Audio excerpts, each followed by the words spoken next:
Oh, tutiche, Katrinche. Sanga Jordan Soki Shonamla, Sanjo Barda Dani Kepsuchi, Dagi Jinso Jipa Sonamgi, Drola Pincher, Sanga Drupar Show, Drola Pincher, Sanga Drupar Show, Drola Pincher, Sanga Drupar Show. Yes, I am not very familiar with giving Dharma teachings with slideshows by Zoom. I've done lots of slideshows in Dharma centers and colleges and universities and theosophical societies and so forth. But doing so on Zoom is a little bit of a new technology. It means the members of the team are like a rock and roll band. I'm like the, what you call, lead singer. Joel is percussion and bass.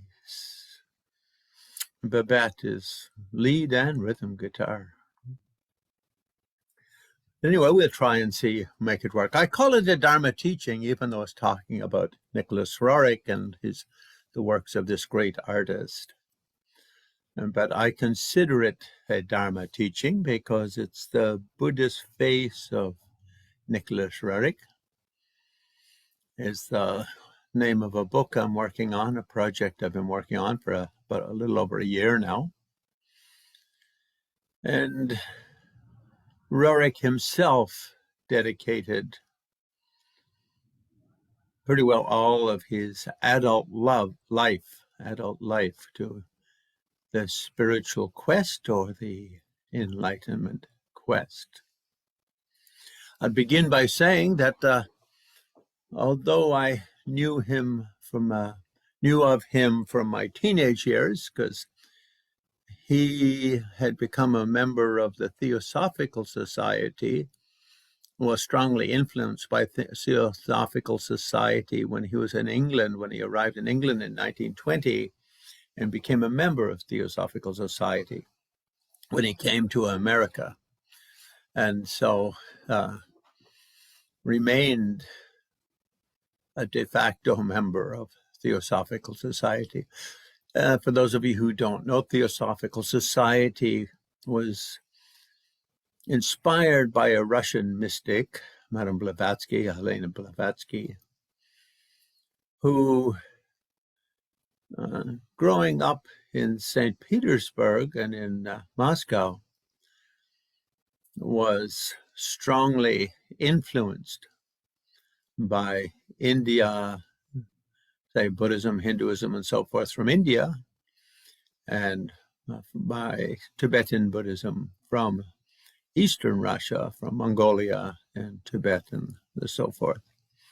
So we could say that early Blavatsky was really the first European to bring Tibetan Buddhist ideas and Indian spiritual ideas, well, certainly Tibetan Buddhist ideas, Lamaist ideas, Mahayana Buddhism, Tantric Buddhism, to bring them to the West in a kind of a sympathetic way as grist for the mill of enlightenment, as opposed to mere academic study of how you hold a drum and what are the ritual instruments and how many monks or nuns are in particular monasteries and nunneries and so forth.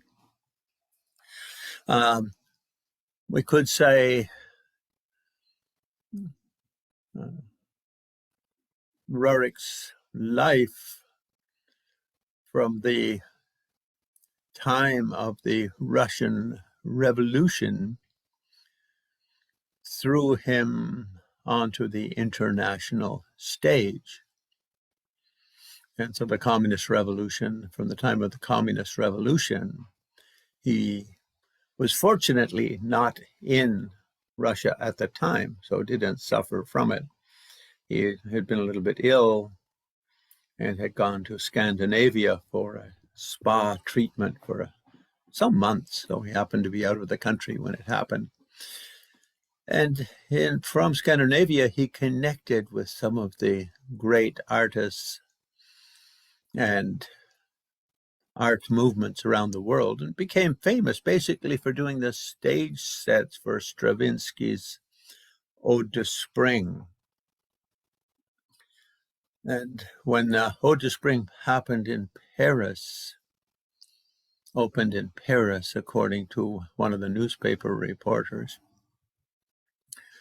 the actual opera was so terrible that nobody should bother going to see it to listen to the opera.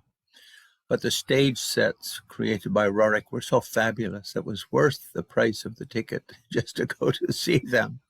So kind of overnight, he became a super sensation internationally for his artwork, and became invited to give an art exhibit in London, and from London was invited by the Art Institute of Chicago to come to America.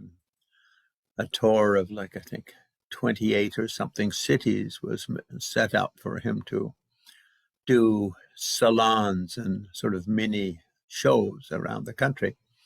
And he went on to become sort of the toast of the art world of the early 20s, we could say, until the mid-30s, when the Great Depression hit and Hitler and the wars broke out, and communism in Russia went other ways.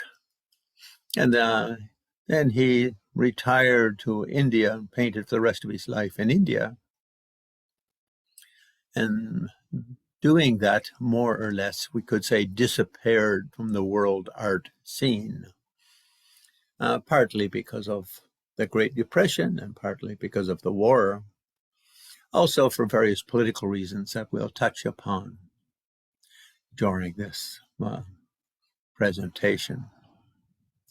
I call it a Dharma talk because I'm not interested in intrigues and history so much as history reflects Enlightenment movements. And when it comes to art and artists, whether they're painters or sculptors, musicians, and other forms of performing art, in the Buddhist world, Mahayana world, we say, once anyone achieves enlightenment, their mind becomes Dharmakaya, wisdom body, and their emotions, thoughts, and sort of communicative principle, we could say, becomes Sambhogakaya, a kind of a saintly dimension of expression. And as Nirmanakaya on the ordinary world, in the ordinary appearance world, then they appear in whatever forms are beneficial to living beings. One of the most common of those is as the spiritual teacher, say like a Buddha Shakyamuni, something like that, and appearing in a very formal way as a Buddhist teacher. Another is appearing as great artists and musicians and the such, through their art and through their music, stirring the souls of those to be trained. And often it's when we read various Mahayana texts, and I once discussed this with Dalai Lama at a private meeting I had with him, I guess in the mid-80s or so in Dharamsala. Gyalwar Rinpoche was saying that often that kind of emanation emanates purposely without awareness that they are an emanation. It's a little bit like being enlightened, but you don't really know you're enlightened. A little bit like in becoming an undercover agent, where you go so deeply undercover that you identify more with your undercover identity than you do with your other aspect of your life. But anyway, Roerich left Russia, I think it was 2015 or 16, for health reasons. and so was out of the country when the revolution happened, and just sort of stayed in Scandinavia for a while and got contracts in the art world. He was already very well known as an artist to Europe because prior to the Russian Revolution, St. Petersburg was one of the great cultural capitals of the world. It ranked with London, Paris, Vienna as probably one of the half dozen most important European cultural centers and spiritual centers, producing great writers like Dostoevsky, we've all read him, and Tolstoy, and great musicians like Tchaikovsky and the such, and many, many dozens of great writers. Pushkin comes to mind, musicians, great ballet, great symphony, and so forth. And when, as a young man, after he graduating, he went to did two degrees, one in art and the other in a law school. It said his mom wanted him to be an artist and he wanted to be an artist, so he did the art school, and his dad said, no, there's no money in that crap. You got to get a real education and something useful. And so pushed him in that direction. But his heart was in the arts. And after graduation, he became an editor of the art journal, Russia's main art journal, which brought him into connection with all kinds of art movements around the world. He was instrumental in that position of helping Chagall, for instance, Marc Chagall, achieve success and fame, because in much of Europe at that time, Jewish peoples were quite repressed. And in Russia, it was very difficult for Jewish people to move from the countryside into the big cities, especially St. Petersburg, the capital city, and ply their trade, in this case, Chagall's case, as an artist. But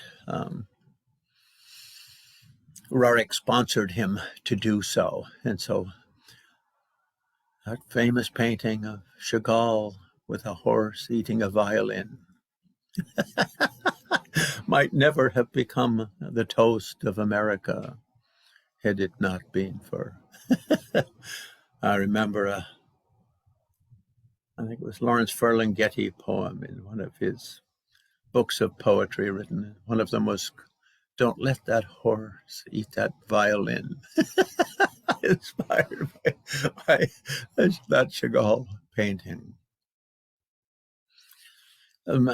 Even though there was the Russian Orthodox Church in the late 1800s and early 1900s was very restrictive and strongly boycotting other traditions, much like many countries in Europe, where you could say one particular Christian movement and being quite restrictive of other movements. Russia was in the unique position that from the early 1800s, the Tsarist Russia expanded eastward and took over many Mongolian territories, Tuvo, Buryat, and so forth, Lake Baikal region, and also forged an alliance with Mongolia itself. And as we'll see a little bit later when I get into some of the Roerich story about some of his more colorful some of the more colorful rumors about him, even with Tibet. And they had forged quite a strong union with India through the Institute of Oriental Studies. And in fact, the first school Tibeto-Mongolian Buddhism, you could say, to be academically studied in the West, really emerged from the Oriental Institute, the Institute of Oriental Studies, which everyone just calls the Oriental Institute.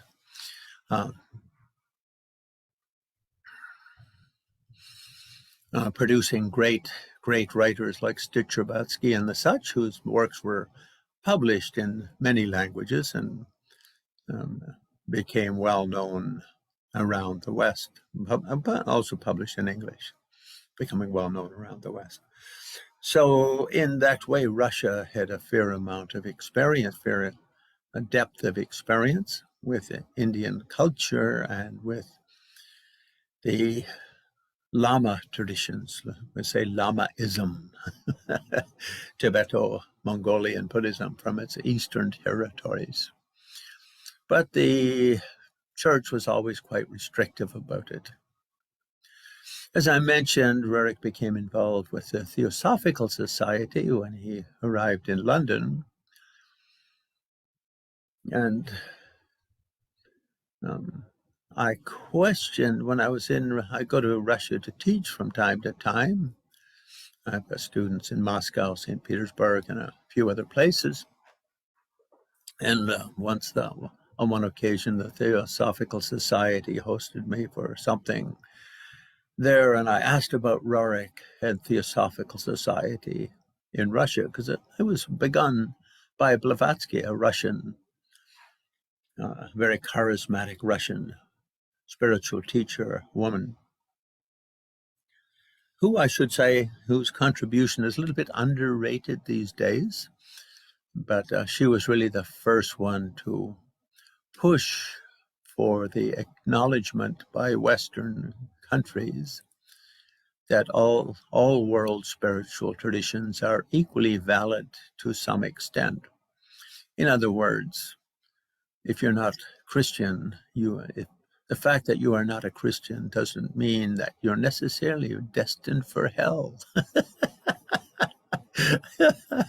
And it's very possible that Taoism and various schools of Indian traditions and the Sufis and the Buddhists of Sri Lanka and of Tibet and so forth just might have something to say about the milk of human kindness and the honey of human goodness. So now that's very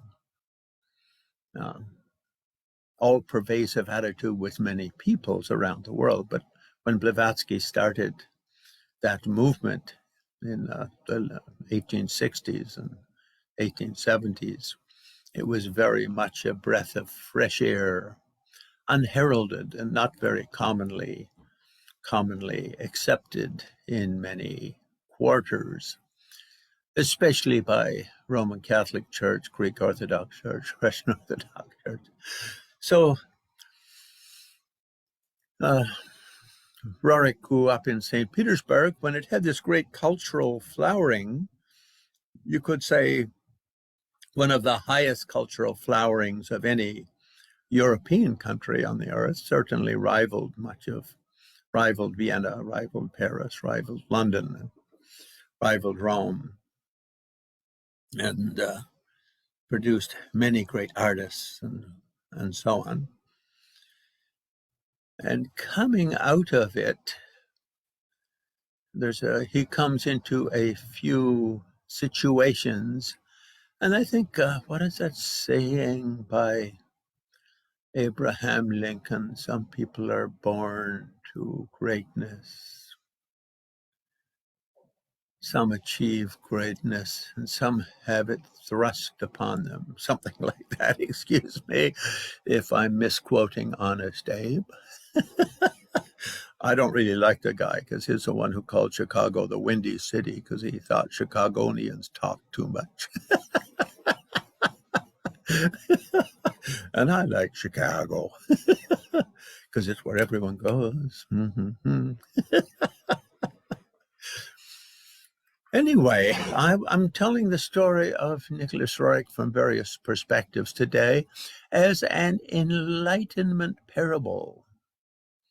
In other words, I'm treating it as a Dharma teaching to myself And for those who participate, perhaps a few of the dishes served out will look appetizing to you, and you can take a little nibble. And even if you don't like any of those particular little bits and pieces, nonetheless, the aroma floating from the banquet table may inspire your olfactory nerves. Now, I've worked out with Joel because it's a slideshow. So normally when I give a slideshow before, I'm holding a button, click, click. So now instead I'm going to ring. I was going to have a very big drum and go boom, or like if I would have had my Tibetan cymbals with me, like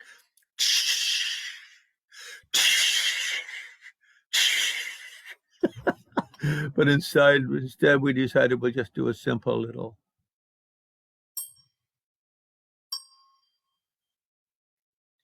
And he'll pop up a slide. Yeah, so I'm calling it, and the book I'm working on has this title.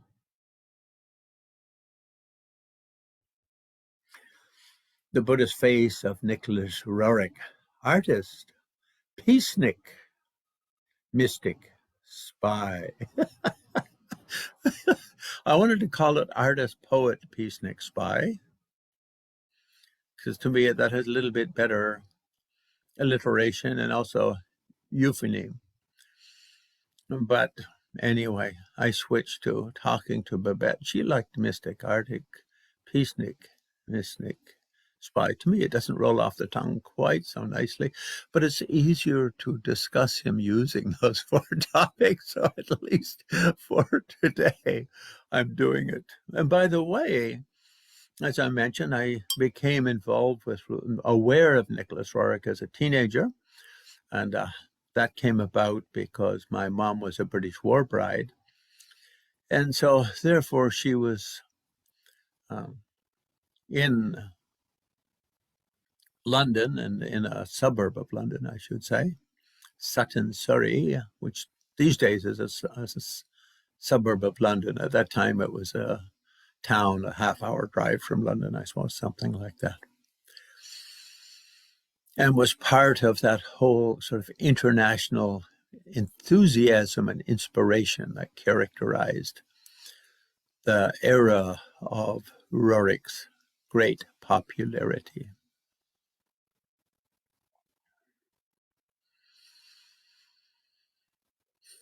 And so in our house growing up, she had many books. My granddad had been a major in the British Army in India.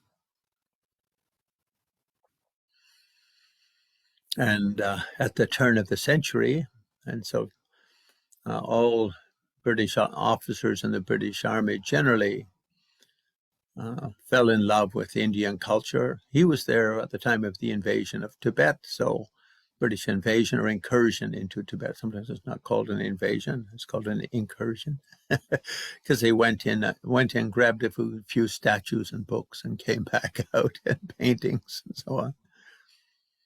So it's often not called an invasion. But the Brits fell in love with India, Indian culture, and Tibet. I think they were impressed by the fact that the level of literacy, commitment to art, music, and culture was older in those countries than it was in Europe. And being older, therefore, had a certain amount of dignity to it that was admirable, we could say it like that. And the spiritual ideas in them, in those countries, were very much in harmony, at least with the Anglican Church's idea of Christianity. That is to say, that Christ should be viewed as a really wonderful human being, of having some special divine connections. But that whatever is in harmony with whatever Christ has to say is okay by them. So she had many books around the country, like the Tao Te Ching of Lao Tse, and the Upanishads and Bhagavad Gita and Dharmapala from Buddhism, I think Tibetan Book of the Dead was one she had, and books of the Sufi, various Sufi books and all of that. And amongst those was a couple of books of Roerich's thoughtful meanderings. Sort of these mystical writings, you could say, something like that. Artist, Peacenik, Mystic, Spy. And why I choose those 4 titles, they're basically as we take this storytelling adventure, the purpose or significance behind these 4 subtitles will be fully revealed to the satisfaction of at least 10 or 15% of you, and medium satisfaction to 50%, and complete satisfaction to 99%. So then I'll go.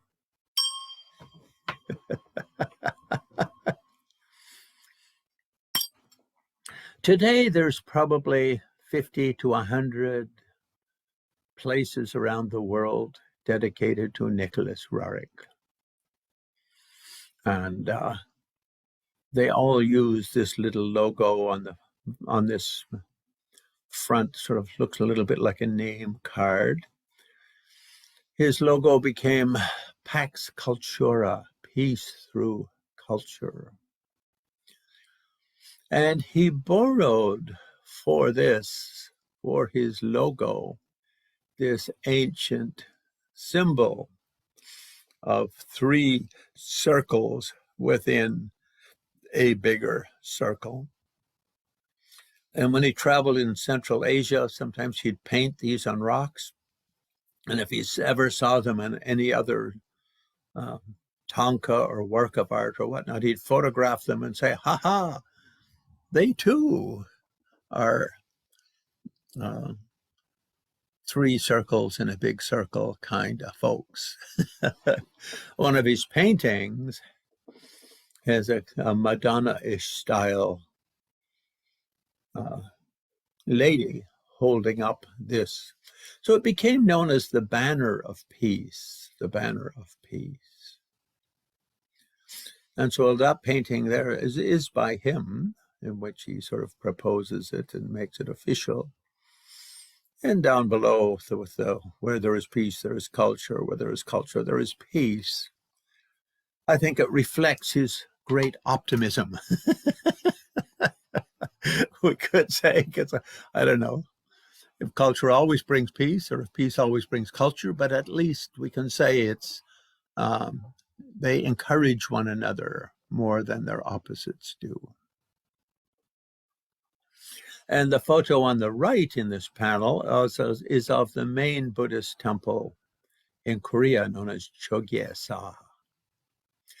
I took this photo and used it here because we see the same logo of the 3 little circles within a big circle. I think this symbol means different things to different cultures. And I once met with, I met many times with Daniel Entin, the late great director of the Roerich Museum in New York City.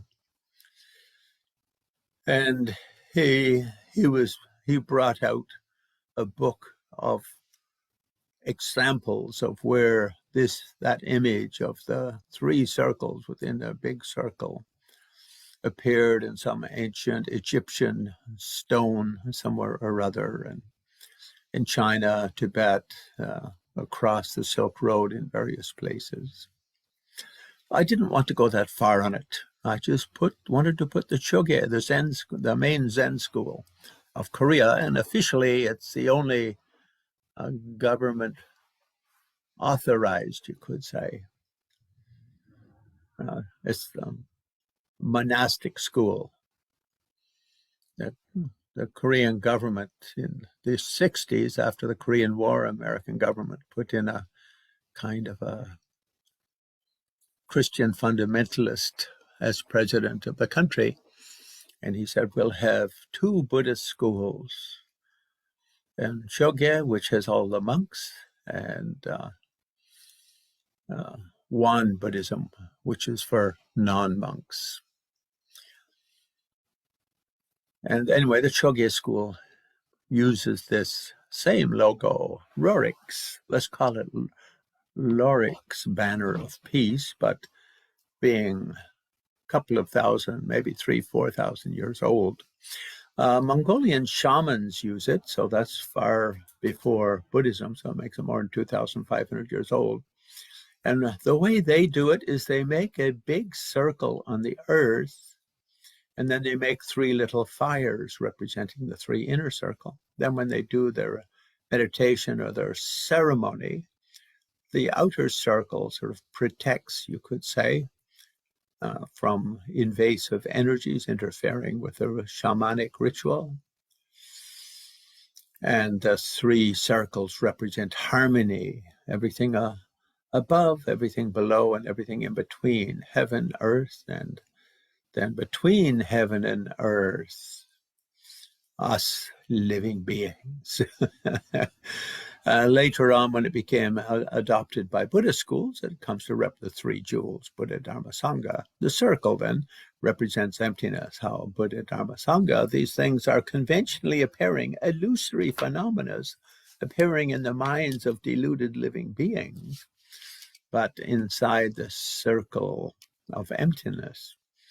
In other words, they are not deluding in the sense of being purposely deluding, but rather anyone who is not a Buddha looking at a Buddha does not see a Buddha as a Buddha exists, but rather sees their conceptual idea of Buddha.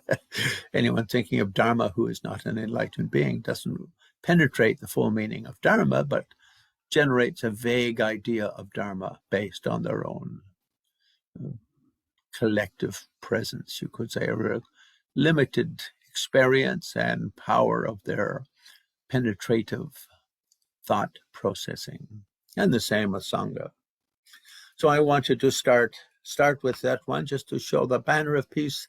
Now, I would say, between 50 and 100 at least Roerich centers around the world. There's three great ones, and I put that in one of the end panels in this slideshow. One in New York, the museum was really the first to be formed.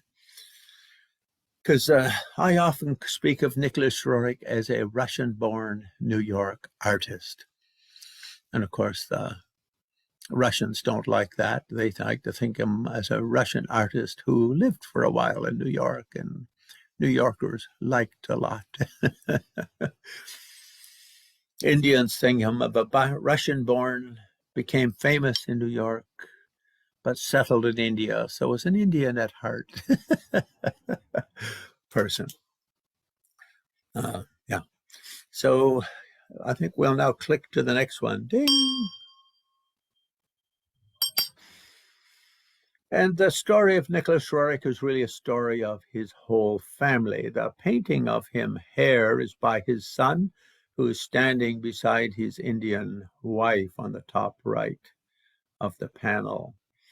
Sviatoslav, his youngest son, Nicholas and Helena had two sons. Under that, the other black and white is as Nicholas Roerich and Helena Roerich as young folks in love, crooners, crooning words of affection and love. Those crooning of words of affection and love produced those two boys, two children. And both of them moved to New York, as did his wife, Helena. And Helena really has a whole spiritual movement worldwide just around her and her work. For some people, Nicholas Roerich was sort of the great artist and great sort of thinker, if you will. But Helena was a truly mystical one. And she was always going into trances and channeling various revelatory spirits. And this, I think, my mom spoke of that when she was in London as a young woman. It was very common for all of Europe to have people channeling as kind of a salon highlight, sometimes even in small theaters, exclusive usually to the upper echelon of European society.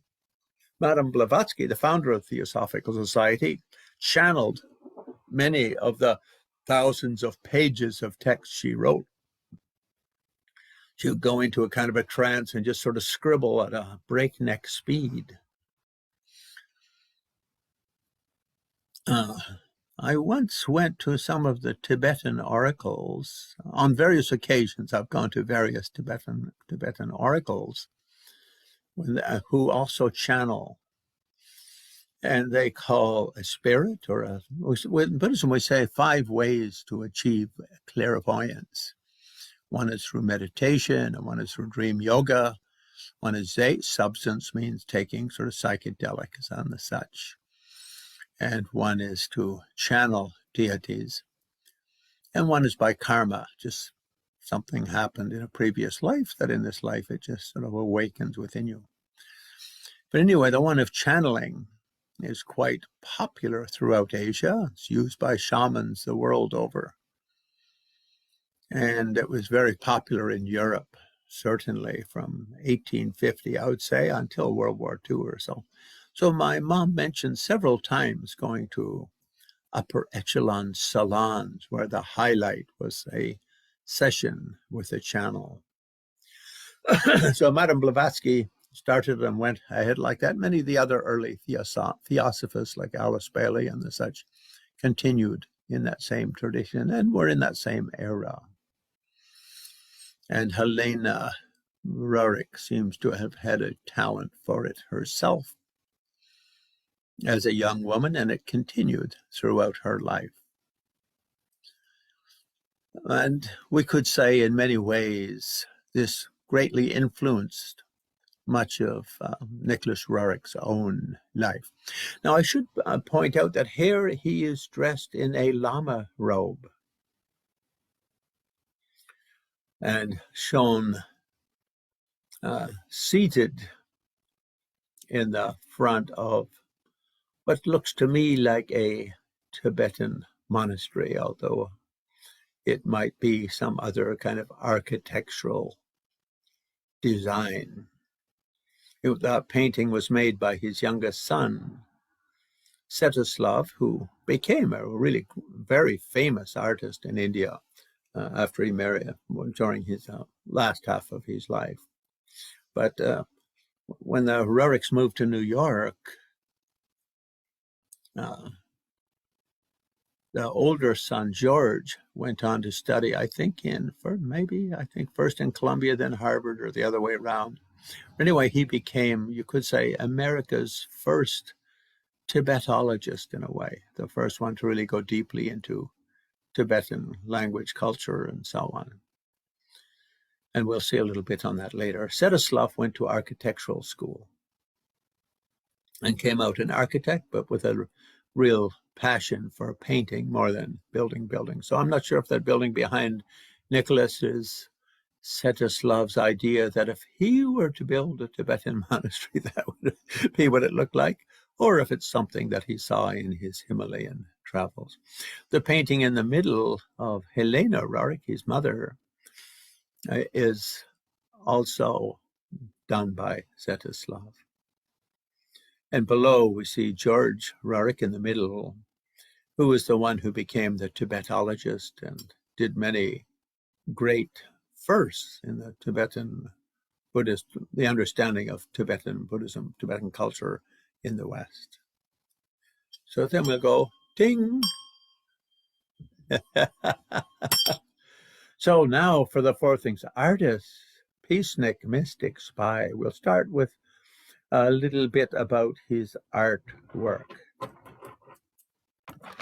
And these are a couple of rooms in the Roerich Museum in New York.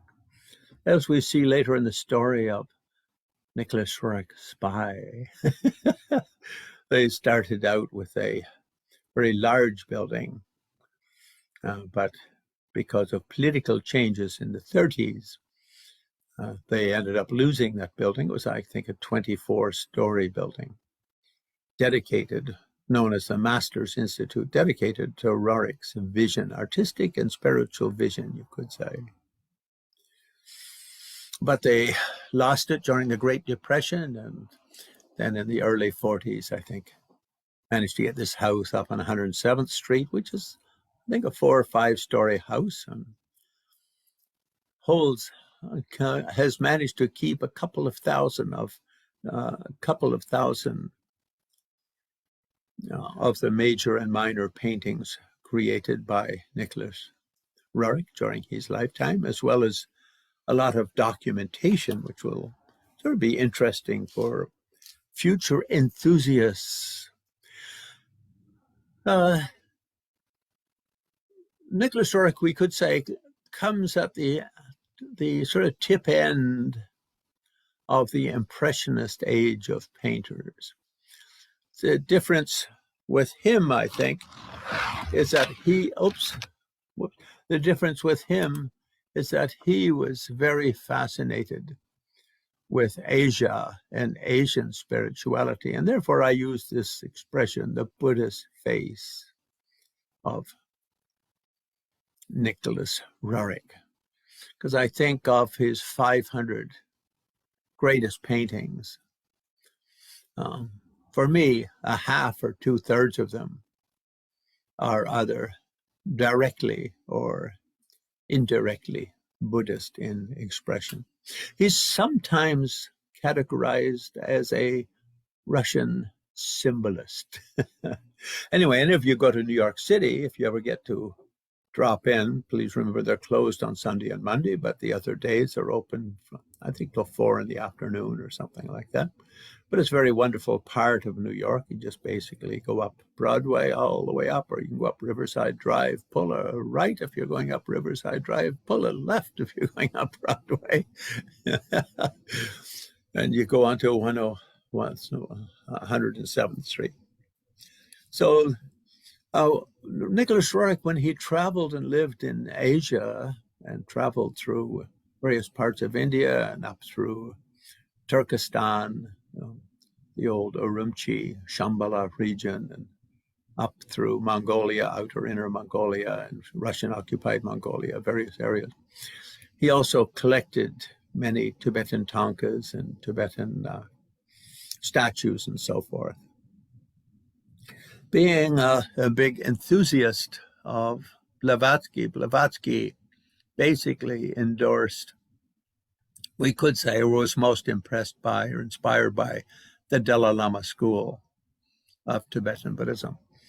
And I don't think she knew a lot about other schools. And so Roerich followed that same footstep. He was very inspired by and enthusiastic about the Dalai Lama school.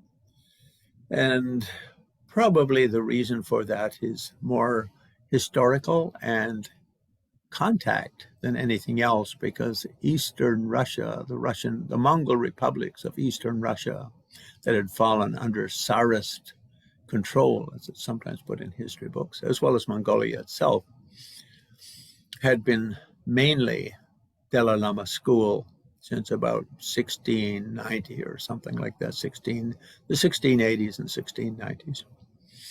Often we say 1689, the Bog Lama Jetsun Dampa became Lama king of the Mongol regions. And his position was his role, we could say, as sort of spiritual and temporal navigator of Mongol regions was much similar to the role of Dalai Lama in central Tibet, or the role of the Shabdrung in Bhutan. Sisi Zhongtrel was a Tibetan name for it. She literally means peace. So sort of the one responsible for peacemaker. And Si means worldly, but temporal, but it has the basic meaning of abundance. In other words, nobody should starve or have dire poverty or have to sleep under a bridge as a homeless person in San Francisco. So she had that meaning, Xi Zhongzhou.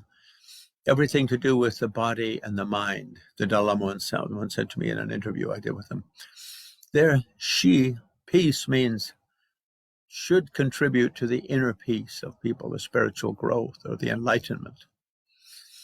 And Si means contribute to the body, the physical side. In other words, see that everyone is happy, healthy, well-fed, and so forth. In other words, see that you don't end up with 2% of the population owning 95% of the means of production and of the wealth, that sort of thing.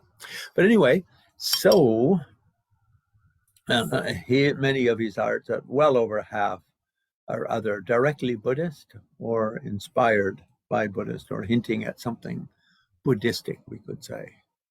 So again, I'll go click.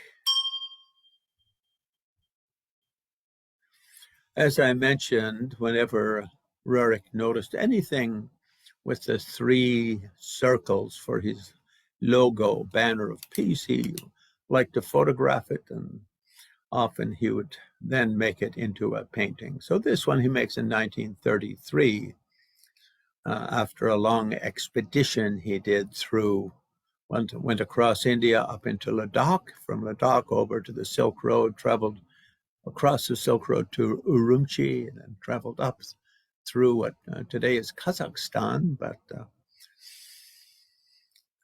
we could really say is Western Mongolia, west of West Mongolia, old West Mongolia, Zungar in the old days, up there to Moscow, then down to Buryat, down to Mongolia, then through Inner Mongolia over to Tibet and so on.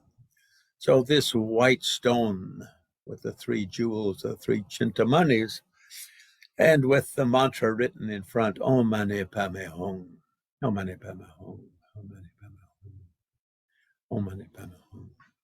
I think as a man of letters, I mean someone who loved to read and loved to write, Roerich was very much appreciative of the Central Asian Buddhist tradition of carving mantras and mantric letters into stone, and also sacred images into stone, such as the 3 logos here. So these stones in Tibetan are known as Chintamani, wish-fulfilling jewels. So they're not just like a big rock that you pick up and crack open a walnut with or something like that, but wish-fulfilling, and therefore they're flaming with wisdom. They are flames of wisdom. And Tibetan Chintamani is translated as Yishin Norbu, wish-fulfilling jewel. And one name for Dalai Lama is Yishin Norbu. So he's got a lot of names in Tibetan, like Gyalwa Rinpoche, which means the precious master, and Je Tamche Kamba, the great omniscient master, which came from first Dalai Lama, and all later Lamas had that.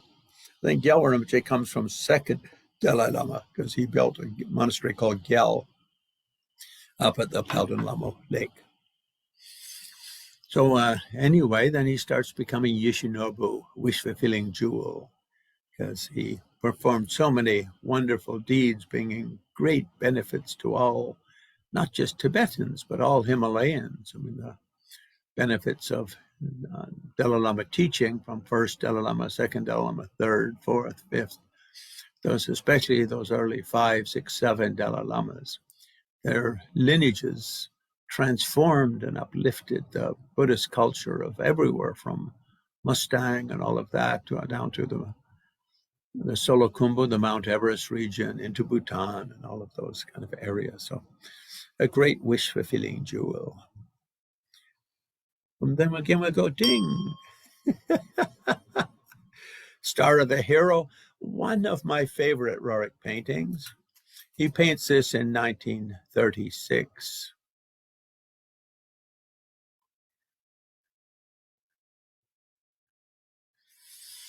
And This one is kept in the museum in New York, in the Roerich Museum in New York. One of his most popular ones, and is certainly inspired by the Altai Himalayan mythology, if you will. But I was very surprised when I was in Washington, D.C. 6 or 7 years ago. The daughter of a very famous, a very powerful uh, federal senator hosted an evening salon, a Roerich evening, and invited many of the upper uh, game players of the DC area to it. And one of the people to come along was the granddaughter of Henry Wallace. Henry Wallace had been agricultural secretary for many years when Roerich was in the States, and became one of his big patrons, and later became Roosevelt's vice president. But anyway, she came and invited me to her house the next day to see some Roerich paintings that Roerich had given to her dad.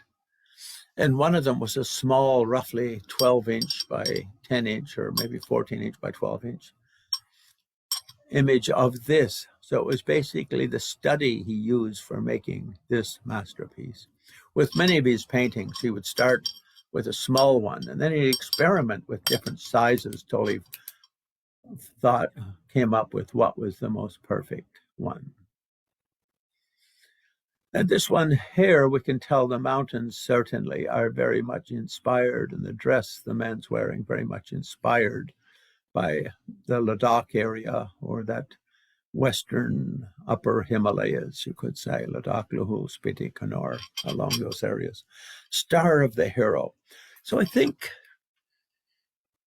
Roerich was really fascinated by this idea of the inspired hero, the difference that any individual can make if they take up the mantle of heroism. I sort of looked at some of the sort of famous sayings of Roerich that I might put up during this. So, and then I decided against it, because I like to just tell stories rather than have those up there to read. But one of them said something like, every day when you wake up, you should generate the thought that today I'm going to add a little bit more to myself and become a little bit of a better, stronger human being. And if we do that, the implication, if we do that, our every day of our life becomes meaningful.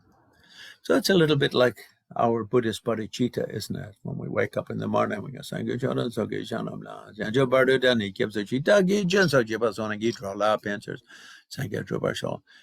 I will myself achieve enlightenment, become a great enlightenment hero in order to be of great benefit to all living beings. So I think this star of the hero is sort of looking at why humans have this love for heroes and superheroes.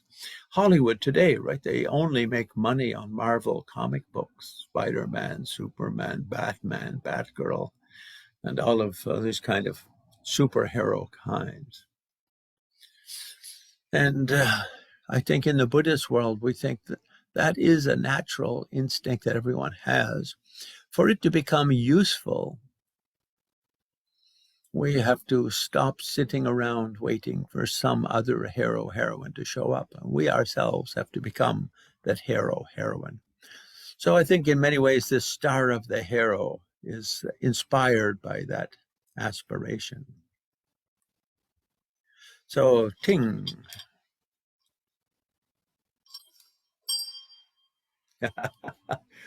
And I think this is probably my second favorite painting.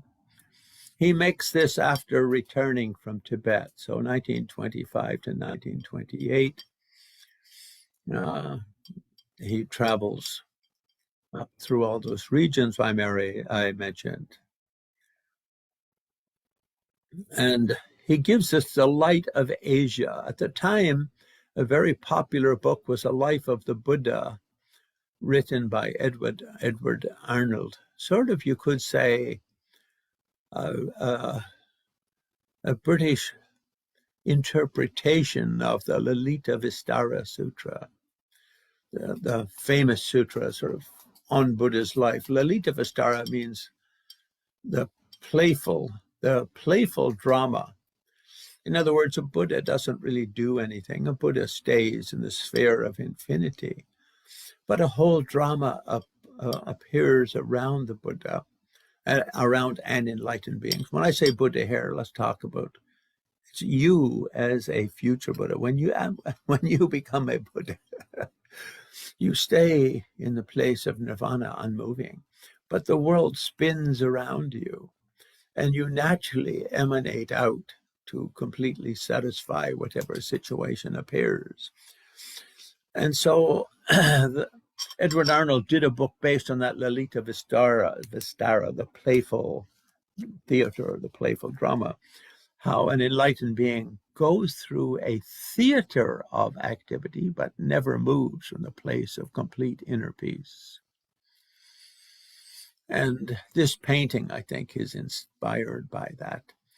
And if you've visited Tibetan monasteries in the evening, this will give you a very good sense of them, where you often have steps leading up like this to the temple.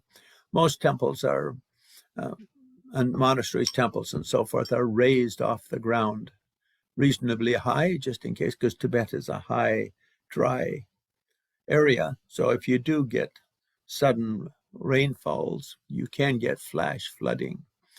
They usually don't, the floods usually don't go up feet or yards, but a foot or 2 feet. So usually the basic foundation is lifted up like that, a yard or so off the earth.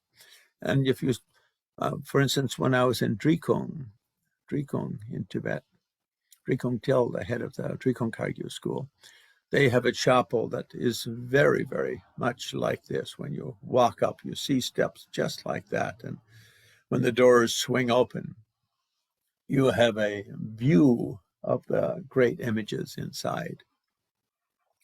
So this one, we could say, in terms of a Buddhist face of Nicholas Roerich, it shows two things. One is his awareness of sort of international Buddhist literature. In other words, Sir Edward Arnold's writing and the title of his book, and obviously inspired by it. Of course, the other thing that Nicholas Roerich is very famous for is he doesn't work with oils or other of those pigments, but rather he works with tempera. It's his favorite medium for his paintings. And many admirers of his work speak about his wonderful, wonderful coloring as being one of the most striking aspects of any of his pieces.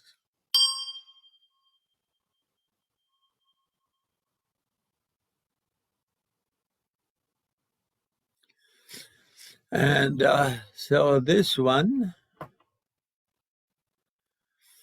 Buddha the Winner. Now this word, as I mentioned, Gyalwa, Dalai Lama's often called Gyalwa Rinpoche.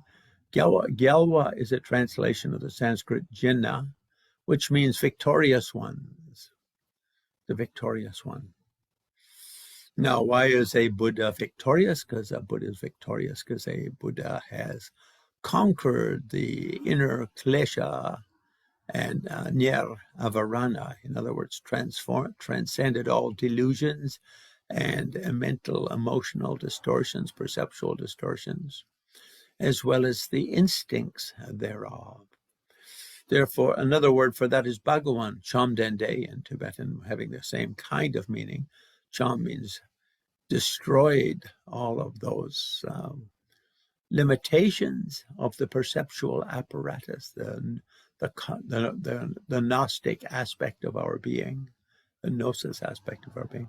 Den, possesses every excellence inherent to original mind or primordial eternal soul, Tong Chomden, and Day, having done that, gone completely beyond the ordinariness of being. I think being Russian, too, we see quite a few cave paintings by Roerich, and this has to do with after his graduation as a student, he went traveling across the country painting some of Russia's ancient architectural buildings. He especially loved architecture and the forms of buildings. And then he started painting natural structures such as caves and such. And East Russia has this idea of a group of mystics known as the Sok. If any of you speak Russian, I'm sure I'm not pronouncing it correctly. I'm using the Tibetan way of pronouncing it. Let's call it the soggy guys, the soggers. And these are kind of underground saints or mystics who live hundreds of years in underground caves. And whenever human society runs into problems, they emerge from those underground caverns and turn the wheel of Dharma, do great deeds to uplift and refresh human society again, to get everyone back on track and in tune, on time and on track. And so some of his paintings, I didn't have any for this collection because it's a Buddhist face. I didn't go into that aspect, but he's gotten 2 or 3 when he was inspired by his travels through Siberia and East Russia, of these sort of legends of the Sog, the Sogs, or the Sogis. And it's interesting, in Buddhism, there's something of the same idea with Neten Chuchuk, the 16 Arahants. When Buddha was getting ready to pass away, he appointed, of the 500 students who had achieved enlightenment under him, he appointed 16 to remain alive as humans until the coming of Maitreya Buddha. And to each of them, he appointed a mountain. And in the center of that mountain, a great cave like this. And each of them should stay meditating in that cave until Maitreya Buddha appears, sort of like the coming of the Christ or something like that. The bloody Christians stole this idea from us Buddhists, of course. And I only say bloody Christians because the church I grew up in had a lot of crucified Christs in the windows and stained glass on the altar, and there was always blood, and also the crown of thorns, blood. Anyway, these 16 stay in these sacred mountains around the planet, and whenever that area runs into special problems, then they send trupe nechung, trupe dra trachomba, they're called. They're emanating arahants. From their heart, they send out replicas, emanations, clones, which manifest and do wonderful deeds, trupekor, like you could almost say miracle deeds, only miracle because we don't know how it works exactly. So he calls it Buddha the winner, in the sense of having completely overcome all, have been victorious over all the obstacles to enlightenment. So using that word Jinna or Gyalwa in Tibetan. But I think inspired a little bit by the East Russian idea of the Sok peoples, and perhaps also by the Buddhist idea of the 16 Arahants.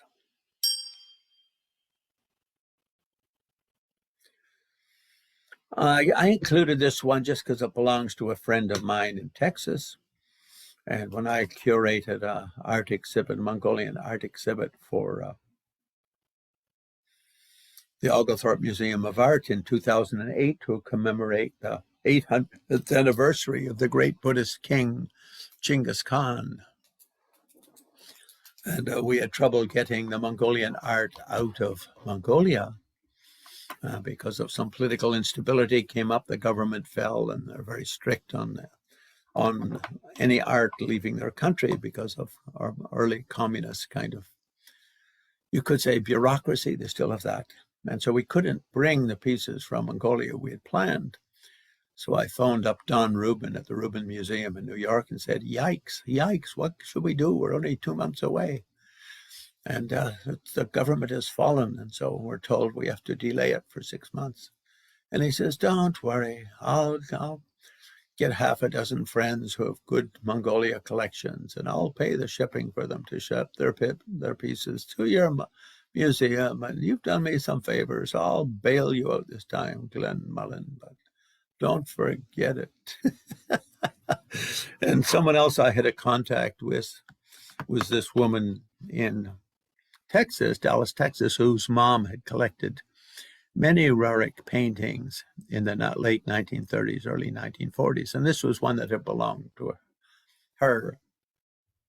And as part of, I think, this idea Roerich had, one of his series of paintings is called Banners from the East. In other words, banners here are the sense that a banner is sort of a symbol of a movement. So in this way, these kind of images are symbols portending the arrival of forces of enlightenment, something like that. And he uses this word chalice a lot in his literature because, of course, he grew up in Russian Orthodox Russia, Russian Orthodox Church dominated Russia. And the holy chalice is always a symbol of some sort of enlightenment, refreshing, healing, salvation, nectar. So a little bit like we do with our inner offering, perhaps, or Amitaeus's sebum, his longevity vow, something like that. He uses that word, chalice, and unspilled. We have to be careful not to spill it. So I think you see the monk here walking along very carefully through a mountain path so as not to fall over the cliffs and spill his chalice. I couldn't say the actual meaning that Roerich would give to it himself, but the chalice he uses very much as a symbol in that way in many of his paintings. And this one he calls Buddha the Tester, painted in 1927, so it must have been either when he was in Tibet waiting to get through Tibet, hoping to go to Lhasa, meet the Dalai Lama, and come down back to India after he left Mongolia. Called Chester, when I was looking at it closely, of course, Buddha is under the water, right? And there's the fishes swimming around. So when I was talking to a friend about it, they said, what is the test?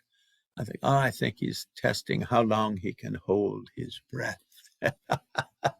But I think it's a play on a couple of images in Buddhist legacy, Buddhist world. One is the thing of once one achieves enlightenment, one can communicate with all kinds of beings, not just teach humans in human words. But there's a sutra called Buddha's Dharma to the birds, where he basically gives teachings to various birds. And there's teachings of him. There's sort of Jataka tales or stories of manifesting amongst rabbits and deer and all of this kind of thing. But the fish are a little bit special in Buddhism, a little bit special. I think they're considered to be something like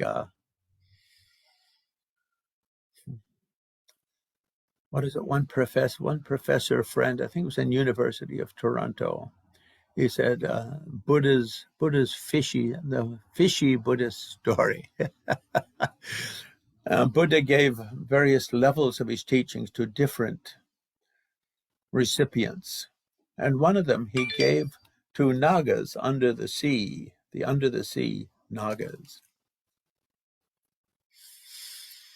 And so Nagarjuna manifests and goes and receives the Prajnaparamita teachings from the Nagas. So some people take this literally.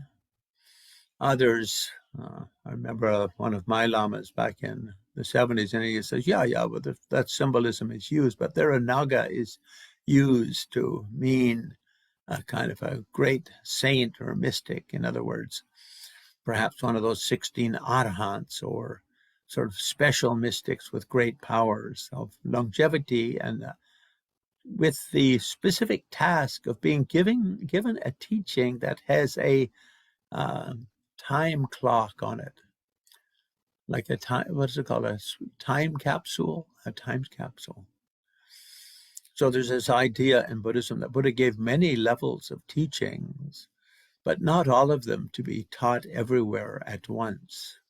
In other words, Dharma is supposed to last 5,000 years, and it's supposed to roll out according. So when you're in grade 1, when human society is in grade 1, they study grade 1 enlightenment technology. Then when they get in grade 2, the curriculum changes a little bit. And grade 3, the same, up all the way up to, you go to college at grade 13 or 14, up until grade 18, and then goes on till you're 20 or 25. But anyway, Buddha the tester, perhaps testing the waters, but I'm not sure why he gives that title, but there might be some reference to it in some of the Roerich literature. And this continues. So this is a story of Nagarjuna going to the sacred lake and receiving the Prajnaparamita teachings and widely promulgating them around India. And therefore Nagarjuna is known as the father of the Mahayana. Now, where is that sacred lake and those sacred serpents, you might ask? I'm glad you did, because I happen to know. According to Nepal legends, Kathmandu, that in ancient times the Kathmandu Valley was underwater. It was a valley, and it was a cul-de-sac valley with water from the Himalayas coming in, but with no exit. And in the middle of the lake was a kind of a mountain sticking up in a stupa shape. And therefore, the local lakeside dwellers built a stupa on top of that, and that became the Swayambhunath stupa. So those of you who go to Nepal, have been to Nepal, that stupa at Swayambhu is the top of that original sacred mountain. And if we continue that legend further, then at the time of the Buddha, he had appointed one of his 16 arhants to go and meditate in the cavern at the center of that mountain and remain there until coming of Maitreya. And quite amazingly, if you go to Kathmandu, when you drive up to Parping towards the sacred sites where Vajrayogini Tantra was brought from India to Nepal and Nepal to Tibet and given to Sakyabas and then became a major practice in Gelugpa. When you go through that first sort of cut going out of the Kathmandu Valley, that's where the cave entrance is, and it goes under the whole city for maybe 3 or 4 miles coming out under that. So it's like this huge underground cavern system that goes under the whole city and comes out at that mountain. And they've turned it into a sacred place, but with many warnings, because it would take more than 20 steps when you're inside. You'll never find your way out unless you have a rope or something like that, because once you're underground, you lose all sense of direction. So that's basically Nagarjuna, who brought in the second wave of Buddha's great teachings. We say the teachings of Buddha had 3 great waves in our era. First was what was taken and promulgated by King Ashoka or Emperor Ashoka. And second is what was collected and put together and widely propagated by Nagarjuna. And the third, what was collected and put together by the Tantrikas. So in that way, these 3 happen. So I think this is kind of a continuation of the last, and therefore I put it here.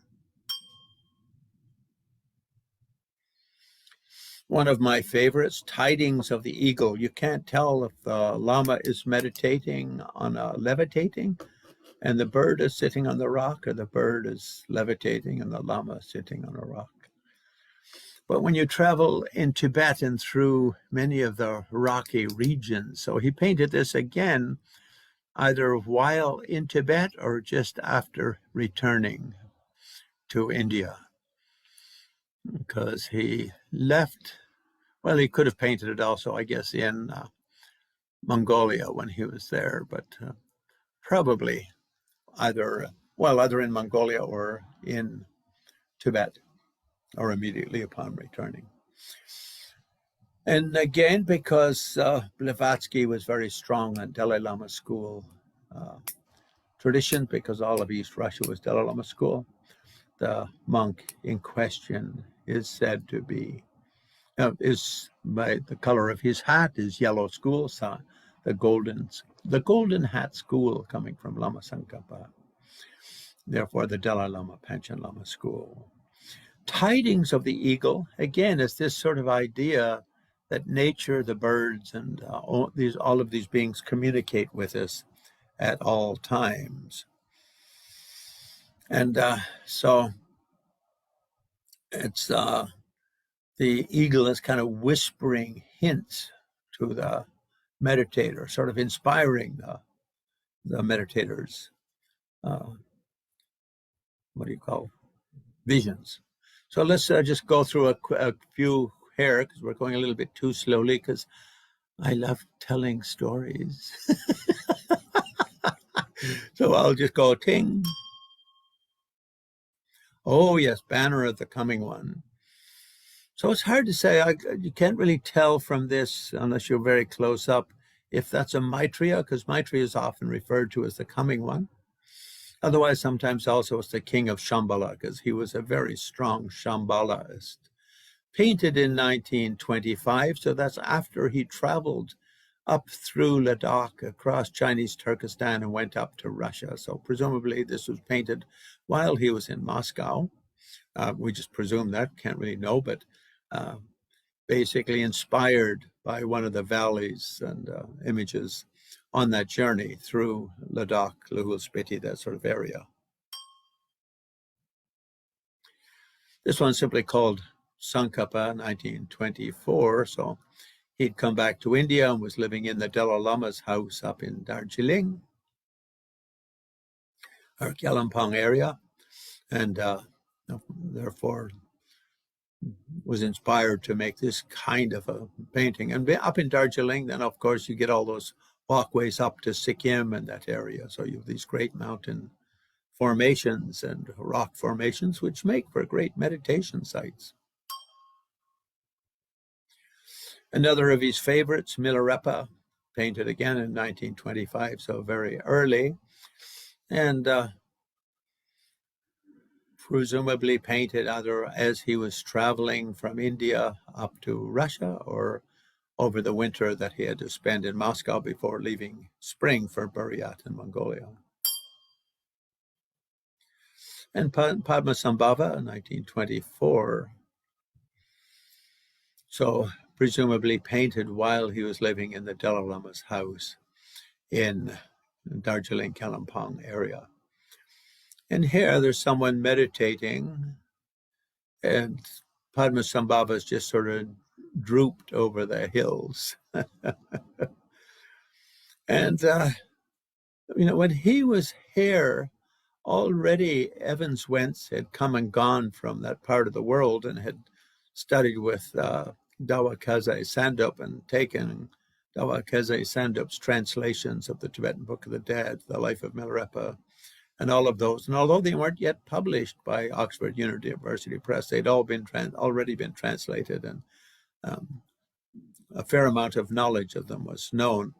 And one of those, Tibetan Book of the Great Liberation, of course, is one of the main revelations coming from Padmasambhava. 1932, so it's hard to say where this was painted, but it's an homage to Maitreya. Pilgrims walk, so path to Kailash means walking to Kailash. Presumably, at this time, he was back in his house. Now he had moved from Darjeeling over to the house in the Kulu Valley. And from Kulu Valley, you get to Kailash by walking directly east. So, and he and his family used to go over up to Manali, over the Rotong Pass down into Spiti. So presumably this, with the mantra written on it and so forth, is inspired by that. And someone probably said, if you guys were locals, you could keep walking this way and go all the way to Kailash. But being as how you're Russians and the British are scared of Russians for being spies, you can't. Ta-da.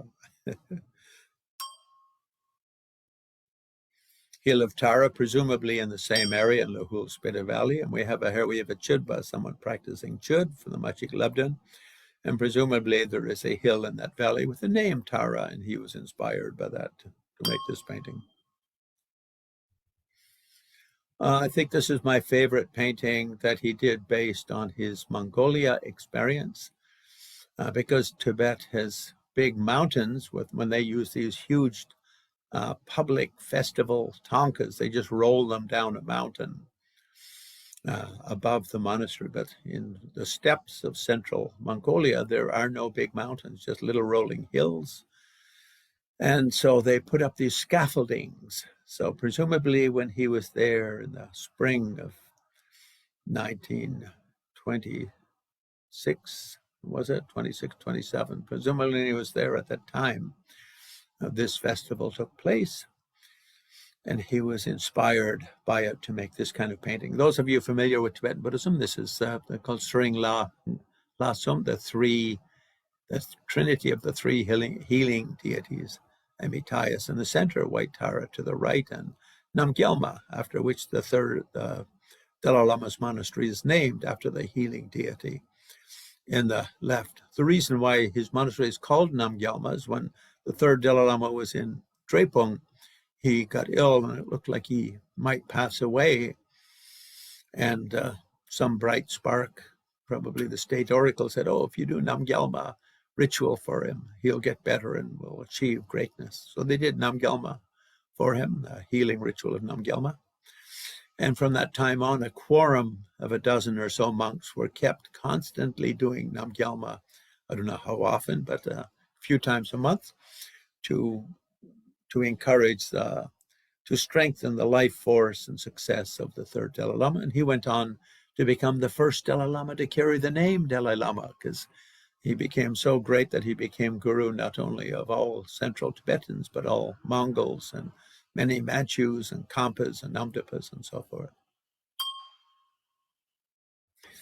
A famous painting, the only one left in Mongolia that was painted by Roerich in Mongolia, because he was under contract to New York to essentially send back whatever paintings he made to the museum in New York. He was under contract to Horsch, the sponsor for that. I'll sponsor your travels, but all paintings come back to New York.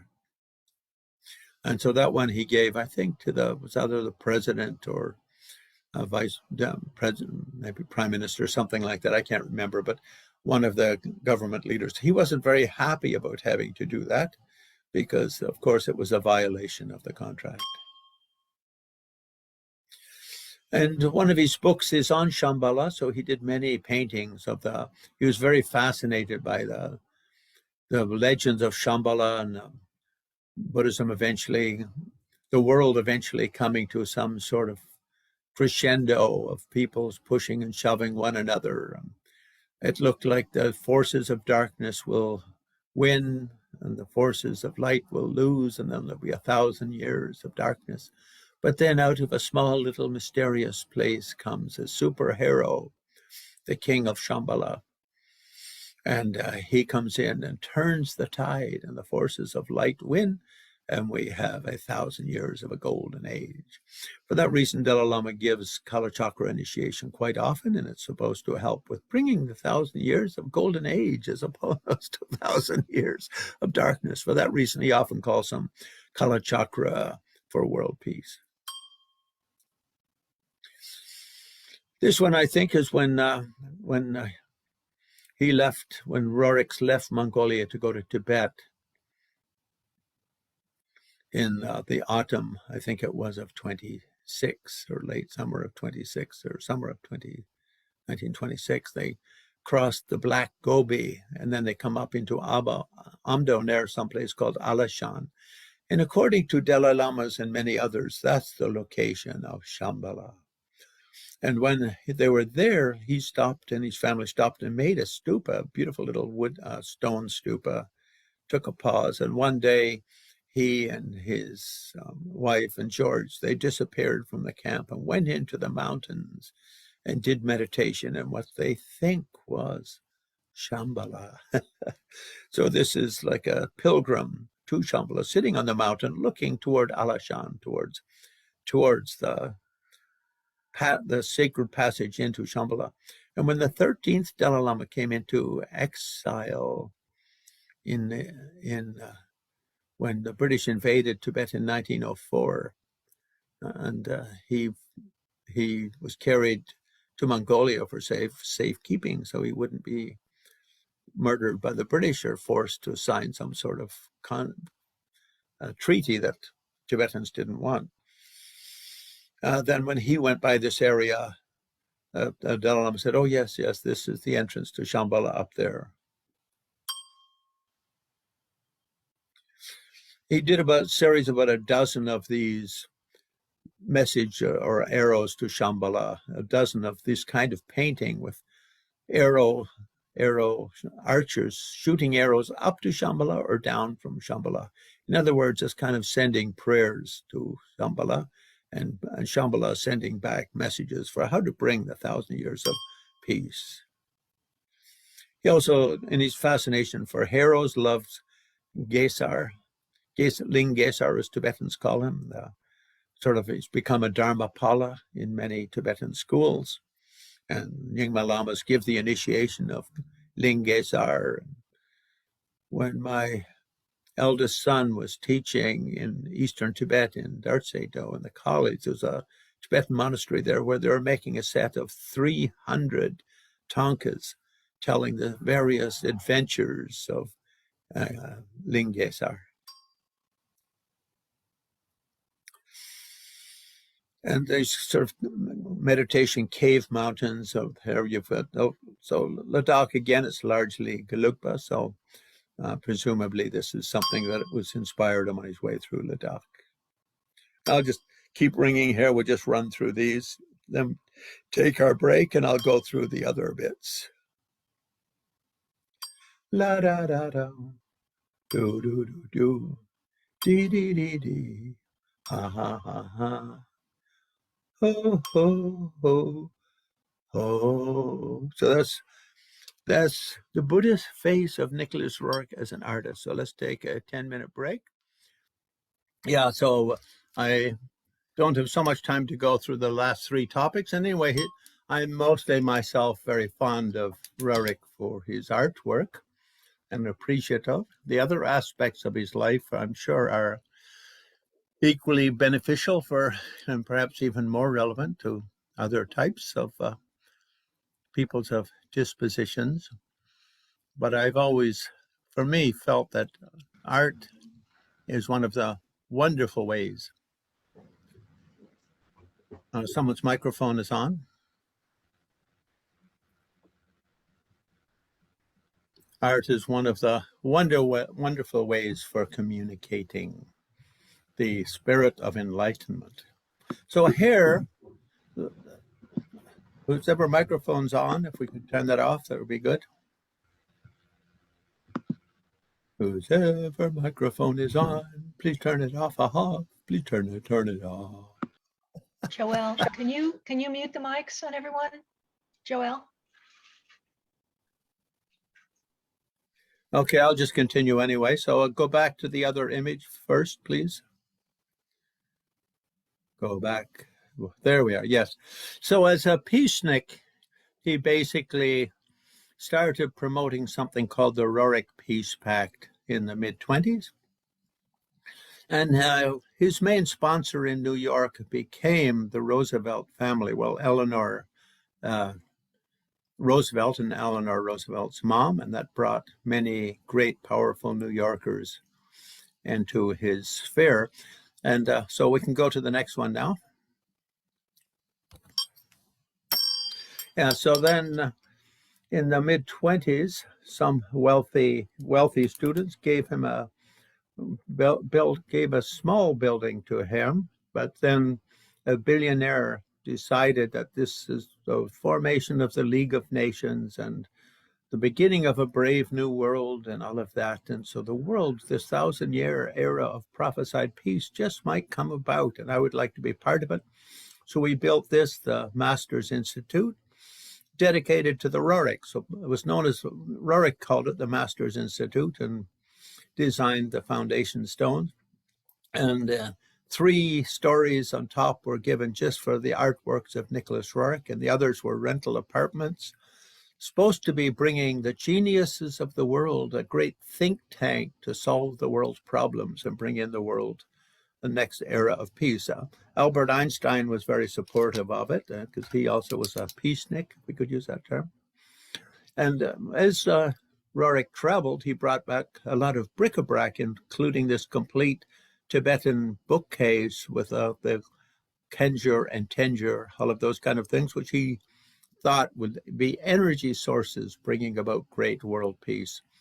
So this is like Riverside and 103rd Street up on the upper East Side.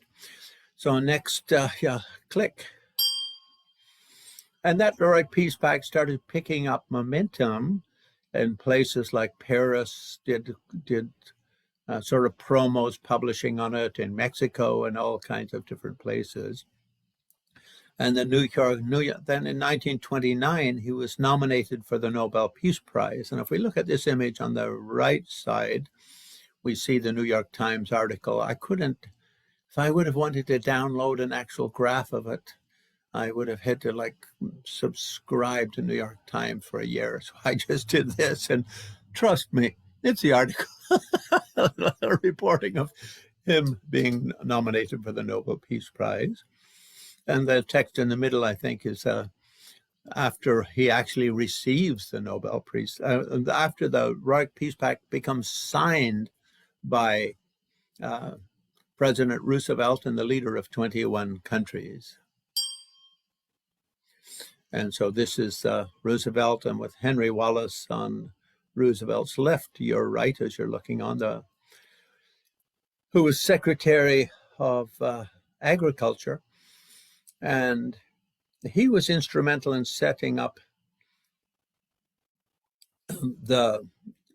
getting the world behind this idea of the Roerich Peace Pact. The interesting thing with the Roerich Peace Pact was it didn't make a kind of an effort to stop war as such, but to make sort of like the Geneva Convention, you could say, something along those lines, where any acts of war shouldn't destroy museums, art centers, universities, those kind of things. So they were kind of off limits when boys and girls started pushing and shoving and pulling hair and kicking and spitting and throwing bombs at one another. They should stay off the cultural treasures, which should survive such little fisticuff irritation aspects. So I just put that little bit on it because one could go into what was in the Roerich Peace Pact and who supported it and all that. And there's thousands of people who signed off to get it moving. But we could say Eleanor Roosevelt and her mom were really 2 big supporters of it and promoters of it. Some people even go to say that Eleanor Roosevelt's draft of the Declaration of Human Rights was borrowed from Roerich's Peace Pact. And so the White House, after the signing of it, sort of did a little publication of it, and that was distributed to everyone. It sort of became a world phenomenon. Now, the aspect of him as a mystic and spiritual teacher. And many people today, like I've got friends in Russia who say, I really like Nicholas Roerich, but I don't like many of his followers because of his mystical side. I think people find him a little bit loony sometimes, and his followers a little bit loony. But one will always have critics, you could say. So certainly he never advocated anything loony in any of his mystical talks or ideas, but there are people, I think, who would have preferred he struck stuck strictly to painting, as did, say, Van Gogh or Rubens or many of the other painters of that era. And so for Under Mystic here, he was really a theosophist as a young man. It's sort of what brought him to the whole kind of what really formulated his worldview. And I think this is very much in tune with, the whole Mahayana Buddhist idea that there's Buddhas on every atom, enlightened beings everywhere, and there's not a place in the universe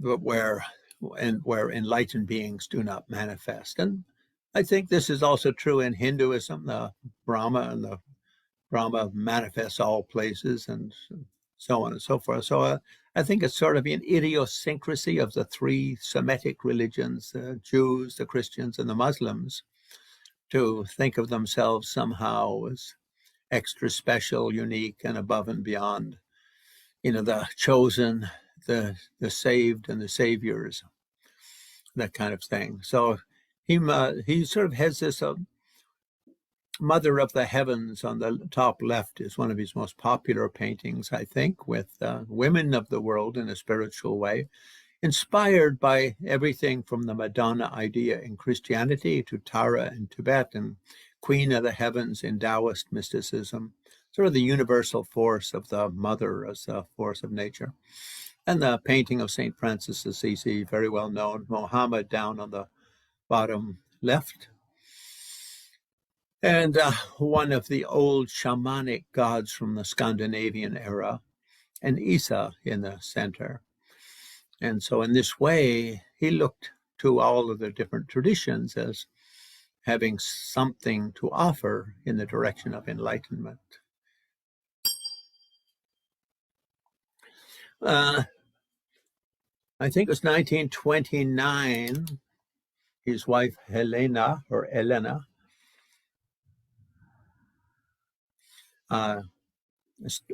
started really pushing the Agni Yoga idea, and Agni Yoga sort of became the trademark, you could say.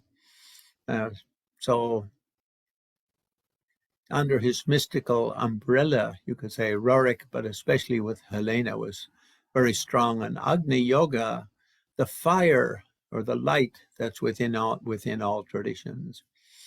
And so Roerich himself wrote quite a few little books on it: Beautiful Unity, Fame and the Chalice, The Very Stronghold, Vigil, Shambhala, and Heart of Asia, and so forth.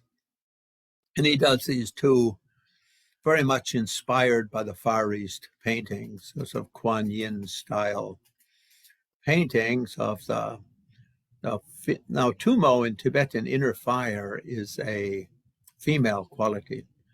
So I think he's playing in all of that. And again, then I wanted to come back to Helena Roerich, because she really was a driving force between the Agni Yoga, for the Agni Yoga movement. And even today, there's probably 50 to 100 study groups around the world inspired by her letters, and her. She was to, Roerich would say, Yeshe Sogyal was to Padmasambhava, in that she really put together a structure for continuing his kind of message, or his way of doing things, you could say. So, and she's very much regarded by her admirers as one of the great mystics of the last century. So after Nicholas Roerich passed away in 1947, essentially she moved up to Darjeeling and lived there till she passed away, I think a decade or so later. And there was a stupa built for her, and there's a museum house, sort of energy center dedicated.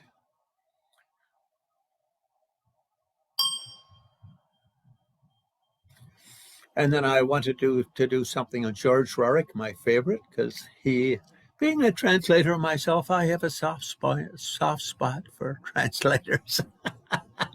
And I think his Trails to Inmost Asia is a brilliant travel log on that trip that the Roerich he made with his mom and dad, and went up through Ladakh to Turkestan to Moscow, down to Mongolia, through Tibet and back to India. And he did the first translation of the Blue Annals, a sort of a great Tibet's sort of account of the history of Buddhism in their own language. And he also was a very strong painter. And after his dad passed away in the 50s, mid-50s, Khrushchev brought in what's called the warm period of Soviet rule. And Stalin was gone and the hardliners were gone. And so Khrushchev invited the intellectuals who had either been chased away or ran into exile to return and to help rebuild Russian culture. So talked him into coming back and helping to rebuild the Oriental Institute, which he did. He went back, but I think the KGB, many people think, assassinated him. He died of a heart attack in, I think, late 58 or early 59. But this is a wonderful photograph when they were in India and he was studying Tibetan. And this is, I think, the Lama from Kunor, Geshe Losang Tenzin Negi in Atlanta, those of you who know him. That's where he comes from. And the Kanoris are very well respected throughout the Tibetan Buddhist world. That's a valley in Tibet, valley in northwest India in the Himalayas leading up to Tibet. The Sulche River runs from the back of Kunor up to Mount Kailash. Anyway, he worked with that Lama for several years to translate the Blue Annals and do a lot of Tibetan research work. So, and Svetoslav, the younger son, so after Yari, after George Roerich went back to Russia, he basically, and the mom, he married a very wonderful film star in India before this time, actually, before everyone died. I think probably in the late 30s, early 40s, I don't remember the year. But he continued as a painter and became very much like a sort of a Renoir of India. Had he lived in the West, he would have, I think, been as popular as Renoir, and his paintings been as much appreciated. But he continued to paint, and they managed to keep the house up in the Kulu Valley. But I used to go there on my motorcycle from Dharamsala from time to time. And then in the early 80s, when things started to relax in Russia, he was asked to bring an art exhibit of Roerich stuff and take it back and show it in Russia, which he did.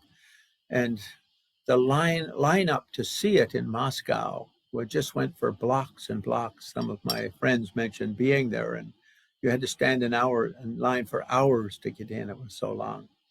Anyway, then later he and his wife, she was from South India, a Bollywood movie star,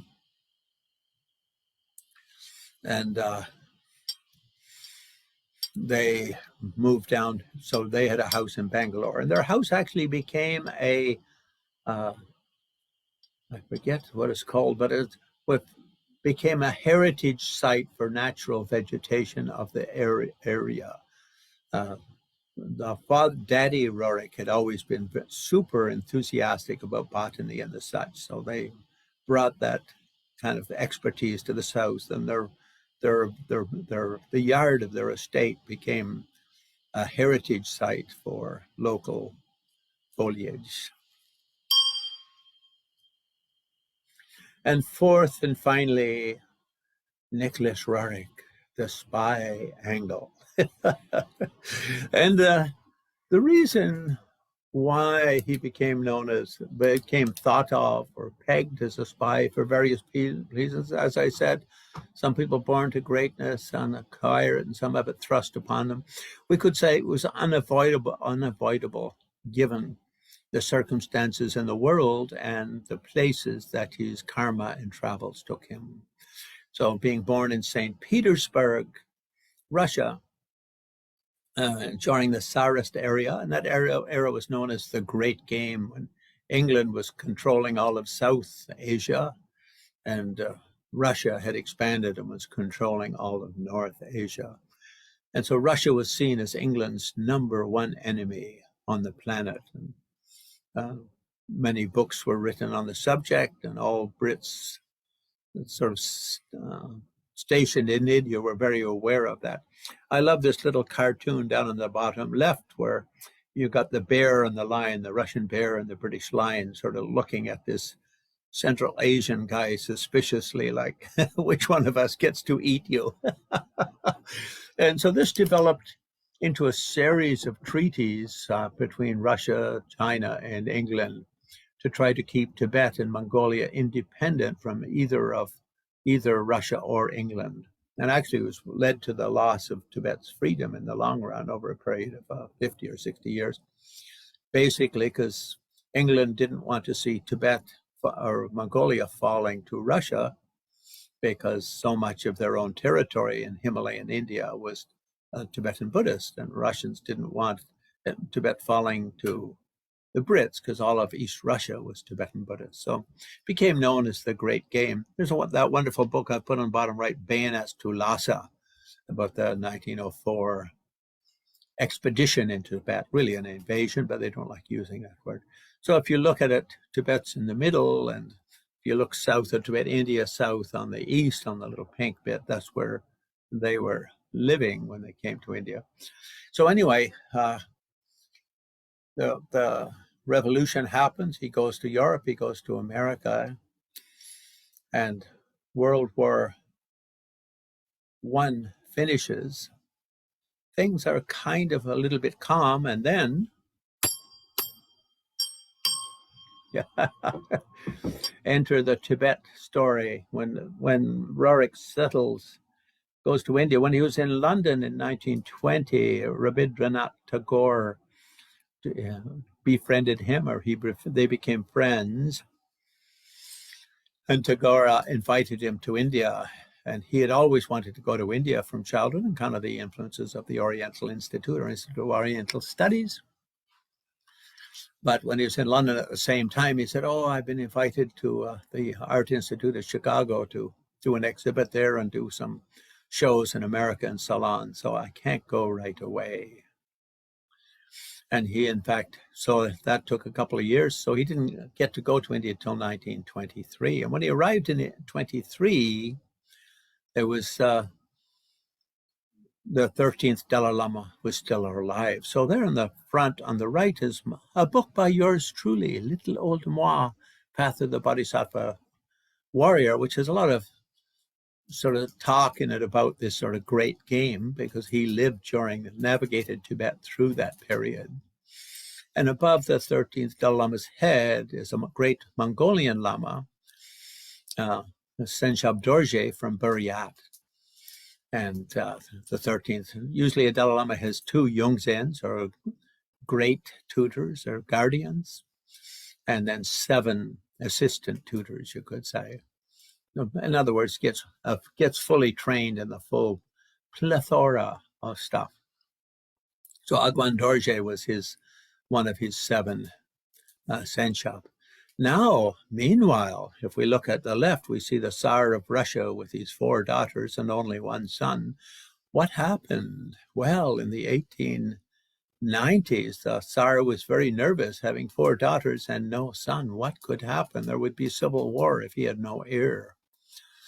And so Agwan Dorje, at that time, the Dalai Lama's Senshab, had become one of his advisors. The Tsar had spiritual advisors from all the different regions of the Tsarist Empire, and because he was the head of Buddhism in Buryat, the state or the kingdom of Buryat, Mongolian kingdom. Therefore, he had that role.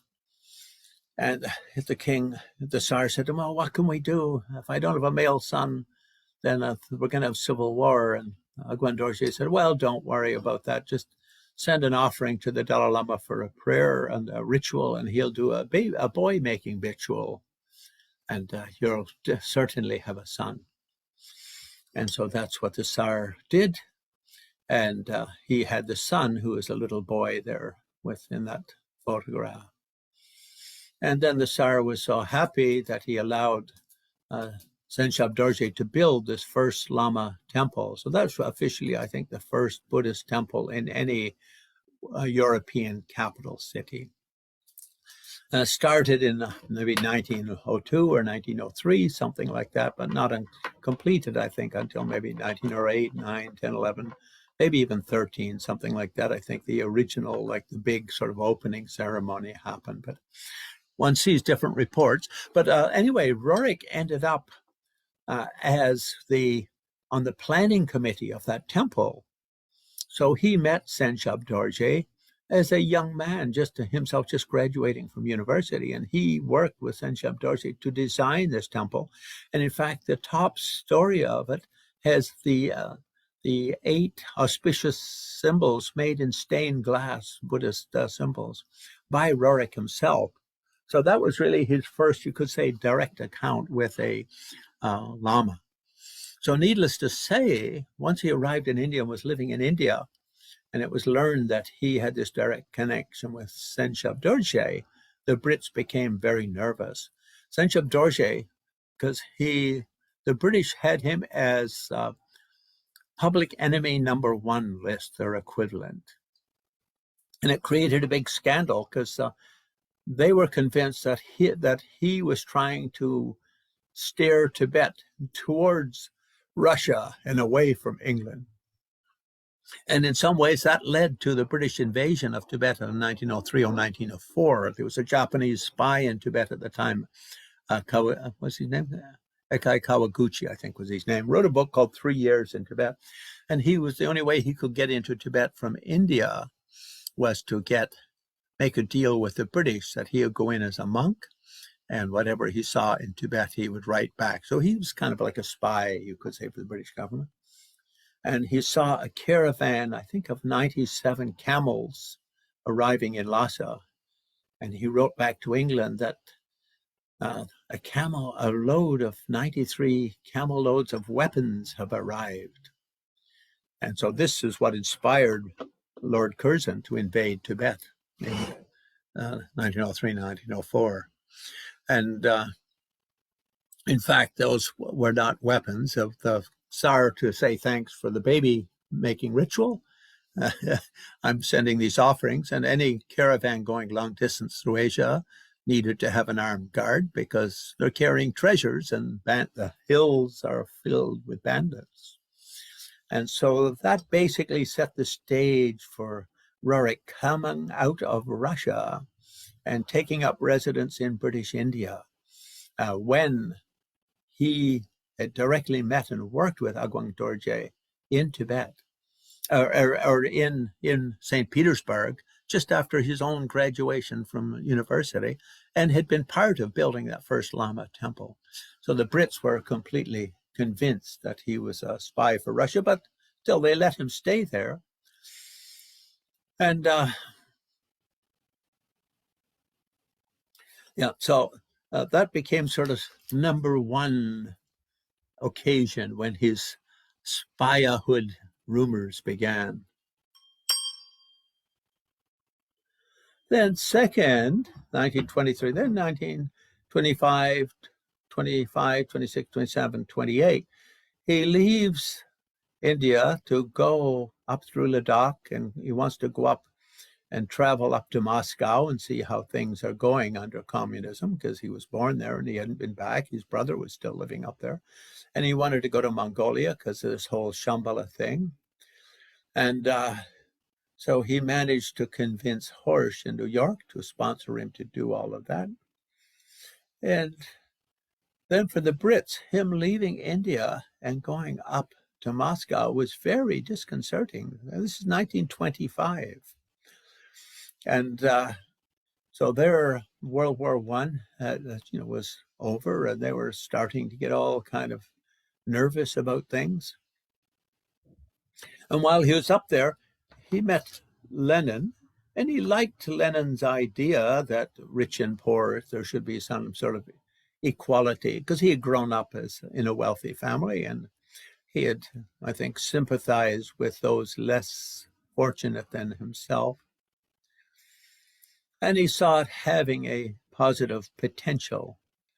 And in all fairness, Lenin hadn't been anywhere as evil as, say, Stalin became later, or something like that. So he was a little bit, you could say, friendly with Lenin, and wasn't totally and plus he was there to try to get down to Mongolia, right? And he needed permission from the Russians to do that even then, because they had to travel across Russia to do that. So then if we read the Roerich's own Altai Himalaya, that's sort of the documents that visit, and Trails to Inmost Asia by his son George is really a wonderful documentation. And now, in 1929, he gets nominated for the Nobel Peace Prize. And he comes back to America, and everything's going kind of nicely. And the Great Depression hits America, and the Great Drought. And his friend and sponsor, the Secretary of State, listens to one of his talks one night, and during the talk, he says, well, this drought you have down in Oklahoma, if you have these people coming in and planting things which are completely unnatural to the grasslands. And so naturally, when you have no rain and a poor irrigation system, you're going to have great droughts, and then you'll have great dust bowls. He says, and he mentioned when he did this exhibition into Tibet and all of that, and went up and came down through Mongolia, through the deserts and the various gobis and the highland plateaus. And he says, all those places, they have many native species. So your scientists really should be not looking at, how to like glue down the dust, but rather how to plant things that actually hold the dust down. So Henry Wallace said, oh, great, great. So we'll send you on this expedition to China, and you can go through the Gobi. And he gave him a couple of scientists to do that. So meanwhile, so then he goes there in 1934, 35. But meanwhile, in the background, you've got Japan working up its sort of military imperialist army in the Far East. You got Hitler coming to power in Germany. You got Stalin now in Russia, and Roosevelt. You got these like 5 super grumpy guys running the sort of most powerful countries in the world. And they're all wondering, who is this Roerich guy?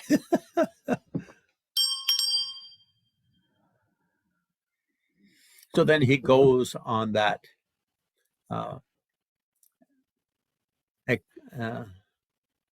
expedition. My favorite photo of him is the one on the top left, which is in Manchuria. But, basically we could say he was a little bit politically naive, because I think the boat went through Japan at a time Japan was rapidly becoming America's intellectual enemy, you could say, and because Japan had already invaded large parts of China in Manchuria, in Manchukuo, then that was a very sensitive issue. So coming in through there, and then he arrived in Beijing, and when he was in Beijing, he said he was a representative of the American government, because in a way he was, but not of the State Department, right? And he'd like to meet the emperor. And so, needless to say, to State Department people, Henry Wallace, as a farmer, his family was basically made their billions or multi-millions in seeds, right? So the State Department totally panicked. And now he's down there, and Russia and Japan had a war maybe 20 years earlier, when Russia had lost part of its eastern territories, especially islands, to Japan. So now suddenly Stalin is convinced he's a spy for Japan. China thinks, well, he's probably a spy either for Japan or for Russia. The Brits are thinking he's probably a spy for Russia or Japan. And the Americans are thinking, what the heck? So this is when all of the sort of spy rumors start to bubble and boil and hit the American presses, you could say.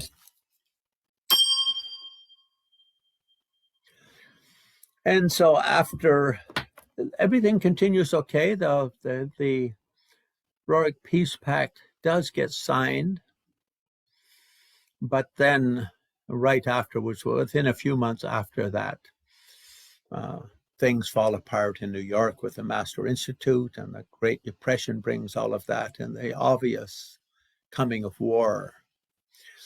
And so then Horsch, who had been his big sponsor in New York, and sort of turns against him and has the IRS basically put out a search for and put a taxation, failing to pay taxes stipulation on him, because he can't really claim him to be a spy, even though they're throwing hints like that around.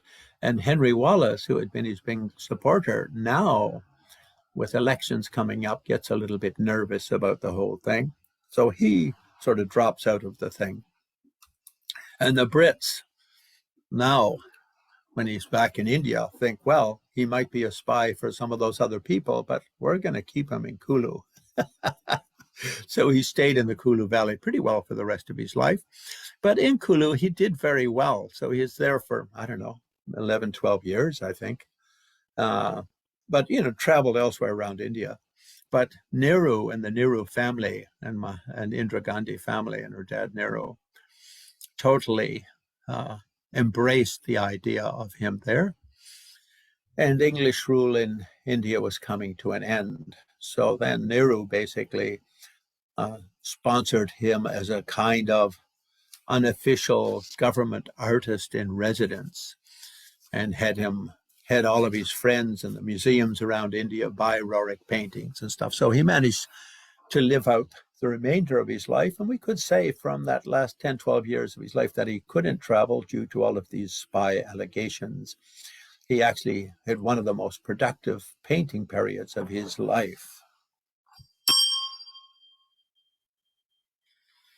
Continuing legacy. So then after he passed away in 1947, the family stayed in Kulu for a little bit, but then tried to, under the Khrushchev's warm period, tried to return to Russia, even went down to Bombay, I think, but only George Roerich was allowed to go back because they thought the mom had too much of a spiritual following.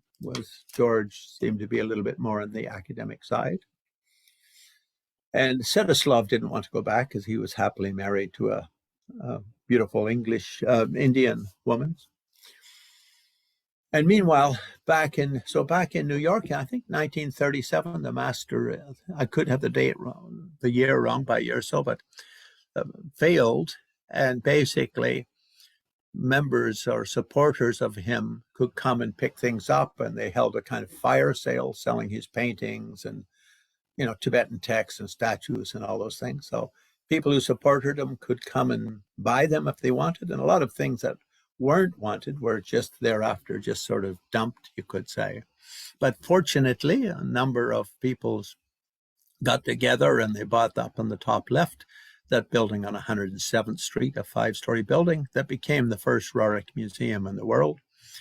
And many of those people who bought their pieces donated them there or left them to that museum in their will, which was very nice. Meanwhile, back in India, on the right bottom, the house that had been up in Kulu remained and even got expanded upon with an art gallery and an institute and all of that. And it became the International Roerich Memorial Trust. And Sedislav was, I met him and his wife there, I don't know, maybe mid-80s or something when he was still alive. I used to sometimes get on my motorbike and go and stay, and there's a castle right below there and many wonderful hot springs. And I'd go there on writing retreats and just spend a week or two and would visit it and take soaks in the local mineral springs at the suggestion of my Tibetan doctor. And so that became, you could say, the second one. And later, the one on top, Raisa Gorbachev, when after they brought Svetoslav in '83 to have an exhibit and seeing his great popularity, Raisa Gorbachev, the wife of Mikhail, pushed the government to give a decent building and offered to send a jumbo jet to India to pick up whatever Svetoslav would give for that museum. And so then that became, you could say, the biggest. But meanwhile, probably another 100 other smaller places like his birth house in St. Petersburg, and where he lived in Ukraine for a while, and where he lived up in Scandinavia. And so all of those continued, and many other sort of places. But these are the three big ones. I myself was involved in helping to rebuild the house that Nicholas Roerich had lived and painted in, and to 1925, 1926. It was in total disrepair, being basically it had been sort of cut into pieces and just become sort of a house for the homeless, while the government, well, not homeless, but low rental, you could say. And like there, you've got an actual hole in the wall where they just basically cover it with a piece of tent or something like that. Anyway, Professor Bera, the bottom on the right, had been a student of George Roerich in 1958 in Russia, in Moscow at the Oriental Institute. And he managed to talk the government into saving the place. And so he asked me to help with fundraising, which we did. And we started with it totally disrepair like that. And we see I like the photo on the right, halfway down, where you got the fellow with a power saw cutting wood. And the wood's going to fall into the thing he's standing on, but he's confident that he's talented enough that this will happen without any great disaster. And then we have the opening ceremony at the bottom on the left and on the right. Had a stupa built to the model after the stupa that he had built up in Alishan at the entranceway to Shambhala. And just the first event we had in there, I was very wonderful, was Tilopa Rinpoche. In old Mongolia, he was one of the 3 super tulkus in the country, reincarnate lamas. But with the loss of Tibet and Mongolia to the communists and whatnot, a lot of Mongols moved to America. So he was born in Philadelphia. Later went to the monastery in South India. And so he was visiting Mongolia just after we completed the basic renovation of the building, and he gave hosted the first event there, you could say. And for that, part of that, to get interesting people, to get Mongols interested in what it was all about, I organized an art exhibit with 100 artists across the country, with the president giving out the first prize, and small cash prizes, but the big thing was get an honorable prize from the president.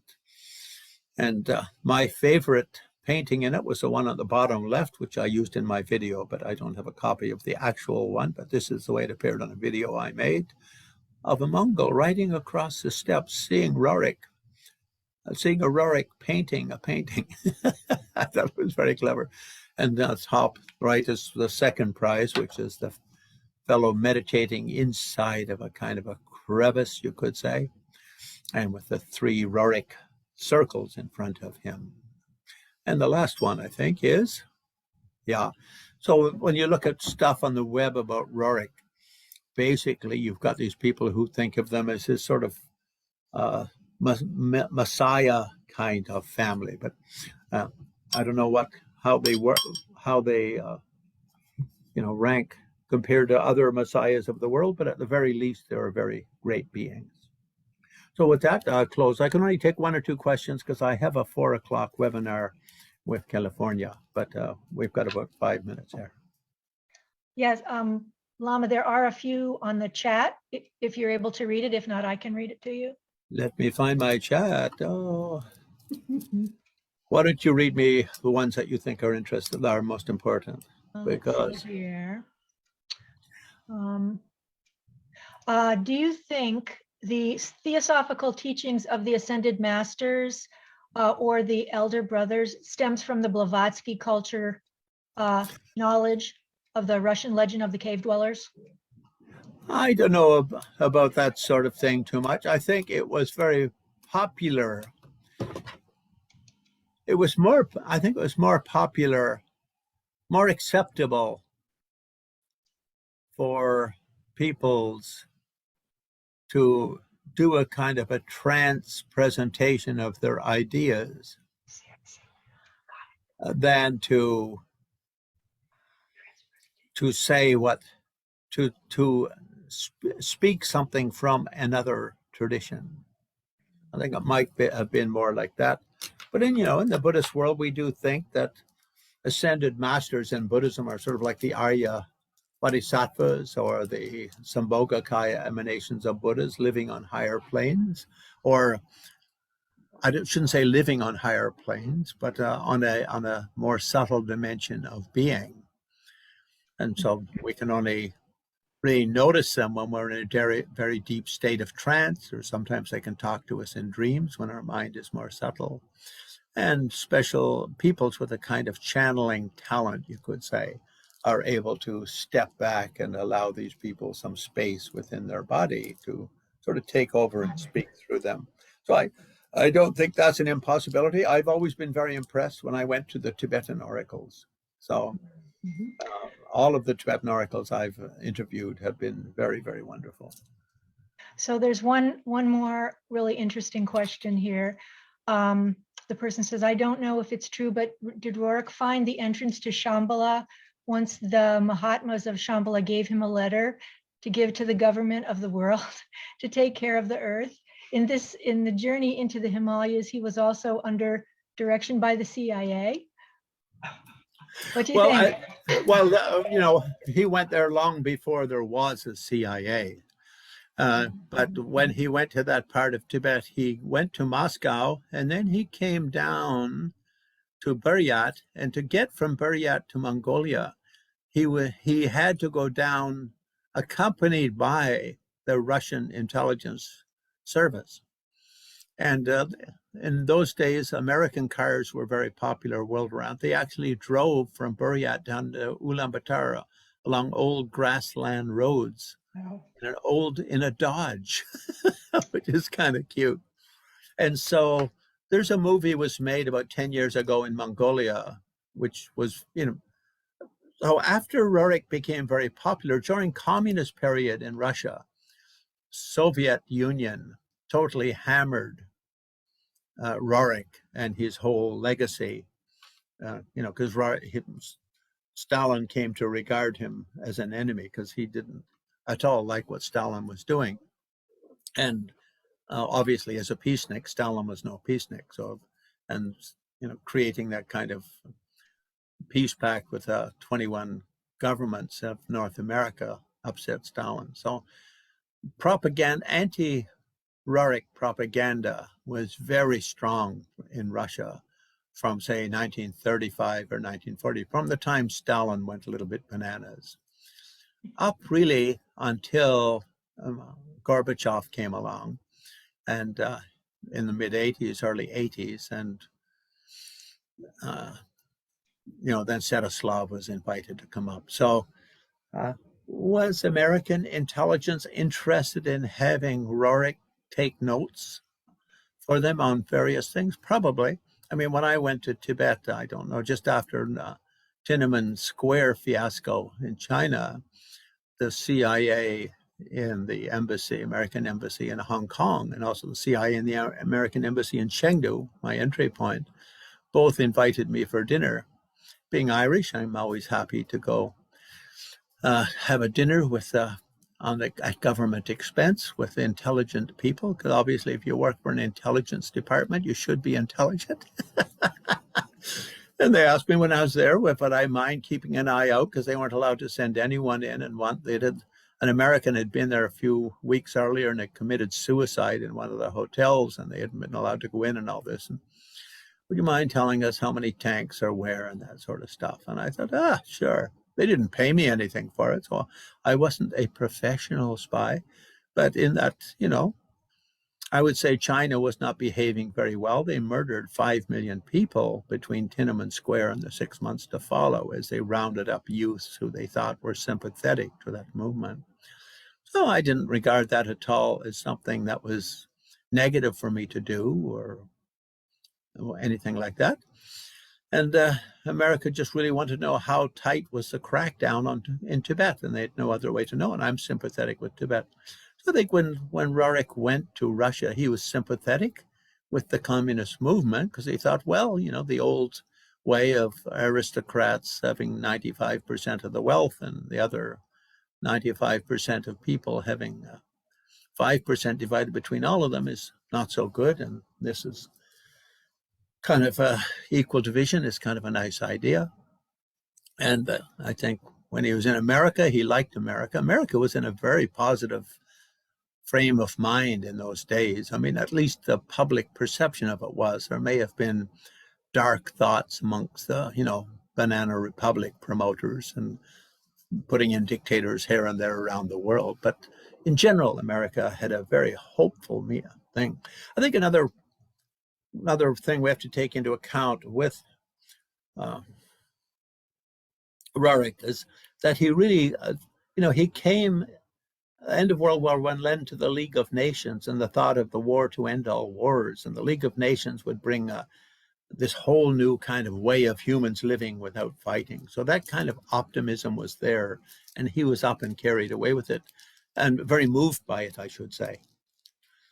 But anyway, certainly had, the American intelligence department, and we can't say that, the State Department was certainly interested in,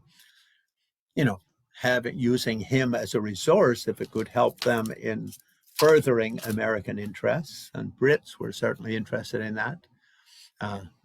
Russians in the early days certainly were. But his, the downside for him was that he wasn't really interested in politics that way. He was interested really in art, mysticism, and the Enlightenment process. Anyway, I go online with California in 2 minutes. I better duck out here. And I'd like to thank everyone very much who joined, and thank Babette and the Chilling Dharma Center in Syracuse for inviting me, hosting me. I'd like to thank Jose Marelli, the lead guitarist of the Flying Mystics, who helped me put together the slide presentation. And of course, Joel, who did such a wonderful job of getting things up and on the screen, on and off, and hosting it. And finally, Doss McDavid in San Antonio, Texas, and his wife, Joyce. They gave me a grant about a year ago to write a book on the Buddhist faith of Nicholas Roerich. Knowing, and during all my time, 10 years or 12 years of raising funds to help with the Roerich project, they helped in many other ways. So they're very old friends. So all of those people I would like to thank very much, and we dedicate Meragawa Di Nyornado Shenra Zewan Trip Yernedro Chicken Malopate Salagobert Changes Sam Show Rimbuchi Makipana Gigi Kipan Yamba Me Pa Yang Kondo Kondo Power.